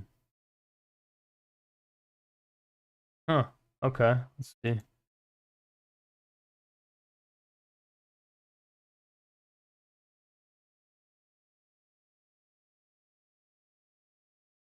Oh, hello. Okay. Let's see, boy. As soon as you come into the world, you're taken from your mother and placed in an incubator. There is no time for her to raise you. She's sent back to work immediately. Parenthood doesn't really exist in a sane society, especially amongst low-class warriors. Your parents don't care about you. Sucks. Not because they are cruel, but because they have been taught not to. For them, you're just another soldier. There is even a good chance you'll never see them again. As a Saiyan, you don't belong to your family. You belong to the army. The moment you're placed in the incubator, your fate is in their hands. The army runs tests. This is over 1 million views on a brand new channel, is that right? To figure out your power level. That number decides everything about your future. If your power level is very low, you might be one of the lucky few to escape the warrior life. You would be given to the non-fighters to be raised for simple tasks. Cleaning, cooking, or building. It's not much of a life, but it's safe and peaceful. That's more than what most Saiyans get. If your power level is decent enough, you might be sent off to a distant planet as part of the king's new program. They've started sending babies to conquer worlds on their own. The idea is simple. If the child succeeds, the Saiyans gain a new planet. If not, it's no big loss. But the program almost never works. For most Saiyans though, a high enough power level means only one thing. You'll be raised as a low-class warrior. You'll grow up in one of the army's thousands of incubators, surrounded by others just like you. When you're old enough, they'll take you out and put you in basic classes. Education is still a new idea for the Saiyans. Bruh, you have to get educated? God. Okay, chat, I'm pretty tired. I want to talk to you for about, 4 or 5 minutes here, maybe. Okay, hang out with chat directly, direct engagement. Thank you guys for coming out. Thank you to Lumi. Lumi, I don't know if you're still lurking, but thank you for dropping $20 fucking on my head. That really got kind of brushed to the side a little bit. Much appreciation and respect, honest to God, because I didn't do much to deserve it. But I'm very thankful for it, so yeah, no, I really do appreciate that. Truly and sincerely.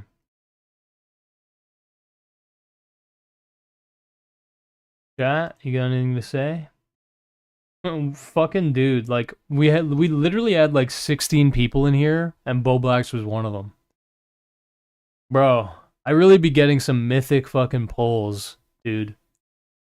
How many interviews have I done where it's like someone just joins my fucking chat and then they are just down. They're just ready to chill. I've done that probably 9 times now. Crazy. The last one was SoFlo Antonio. That one was pretty crazy. W Bobby, W Goka, W all of us who fight for freedom and peace. I don't know if politics are getting dumber or I'm getting smarter. Well, hopefully you're getting smarter. Anything on the list done or closer to done? Closer to done, yes. This was not a productive stream. Got that Gokora? Yeah, I guess so. Mythic polls. Yo, Mukra, you get it. You get it, Mukra. Not gonna lie, I was completely unaware of what was happening with Boblax, but I was still pretty interesting regardless. MW, I also am not aware of what is exactly happening with Boblax. That's the thing. I didn't want to... I was asking questions, and I didn't want to dig too deep. But because yes, I imagine that it's possible that he could just get far more and whatever. But it's also that I wouldn't know what to push back on, you know? Like, since I don't know anything about it, it's like, I don't know what the fuck Nick's even claiming about it, you know what I mean? So, it's kind of, I just wanted to get his perspective, you know what I'm saying? Boblax, if you're still listening, thanks for coming on, man. I appreciate it. I was worried for you. I'm just going to be dead ass. I was worried for you. And that call cemented to me, at the end of the day, you're doing okay, And, the future's bright. But yeah, that's fair. Better than diving right in. Mm-hmm. Just more content for you to edit today, Lamau. Oh, hell yeah, Storm. Hell yeah. How's your day been? Week? I hope well. It is very epic. Hey, yo, John Doe, thank you, man. My day and week have been pretty fucking excellent, especially now that you're here talking to me about it, man. Thank you. No, but I do appreciate you guys coming out for this fucking second channel stream. Low-key little second channel stream for you guys. Hey, you like my shirt? Only available at gokamerch.com. You guys want a little fucking ad? I feel like I should be put in a fucking jail cell for playing an ad on the second channel, but I'm gonna do it anyway because I'm a fiend. I'm a fucking fiend. That is the definition of attacking someone in bad faith. That's a glitch. Holy shit. Golly gee willikers, mister. You're kinda wild, aren't you? I'll play you the original of that if I have it. Let me see. I do or I don't. Do I? I don't. Huh. Whatever, here. But yeah. I'll be right back. I need to pee. Give me your opinion. And as far as, supporting your creators goes, all right, I don't have any sponsor, but we do have these brand new Hubert NPCs, okay? These physical items. It's a snow globe. There's no water in this one, but we are selling a limited supply of these. I also have a gold one. We have these NPCs that are custom made, okay? Very cool. And all you got to do is go to gokamerch.com, all right, and sign up for the email list. That's all you got to do. Once you're signed up to the email list, you will literally just be only notified when these are available, and yeah, from there you'll be in the loop, basically. You know what I mean? We also have some cool merch items, whatever. If you want to support your boy in my I've yet to cave to any gambling sponsorship offers, okay? I'll eat a banana if you ask me. No, I'm just kidding. But yeah, that's basically the best means to support me. For those who are inquiring, okay, buy my merch, gokamerch.com. All right, if you want to be involved in the community, if you're an artist, whatever, join my Discord. And if you want to watch a bunch of main channel content that has not been released yet, go to my Patreon, okay, patreon.com/Gokanaru. Thank you very much for watching, and yeah, man, sign up for that damn email list, bro. These NPCs are fucking cool, and I hope that I can make money through making stuff instead of, just taking on sponsors and not that I don't give a shit about, We'll see what time reveals for me, but yeah, until next time, have a great week, okay? Mwah. Hi. Yeah, so I'm just gonna talk to you guys for a little second, and then say goodbye and good night, and I will see you Friday. Not gonna lie, I did tune out because I was bored and I did not care about Bow Blacks. Fair enough. More content for you to edit, yeah. Ad folder leaked. No. Maybe one of us 27 will be convinced. Maybe. It's been a good day, so he's gonna celebrate with the most fragrant, slimy 50% off slop beef. Bro.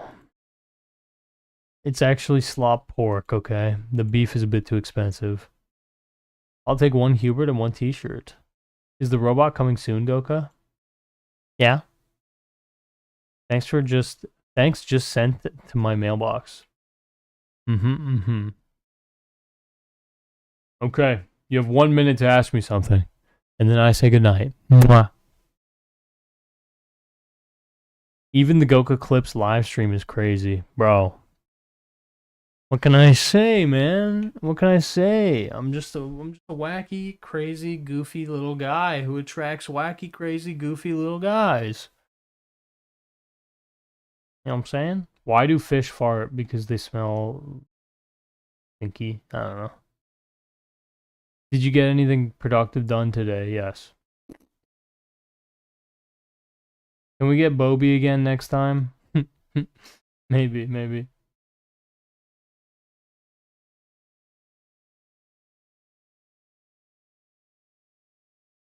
He was really capturing my attention. Oh, good.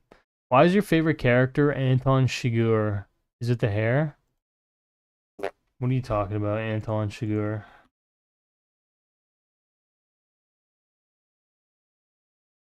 I knew this is who you're fucking talking about. I knew that. Fucking Javier Bardem.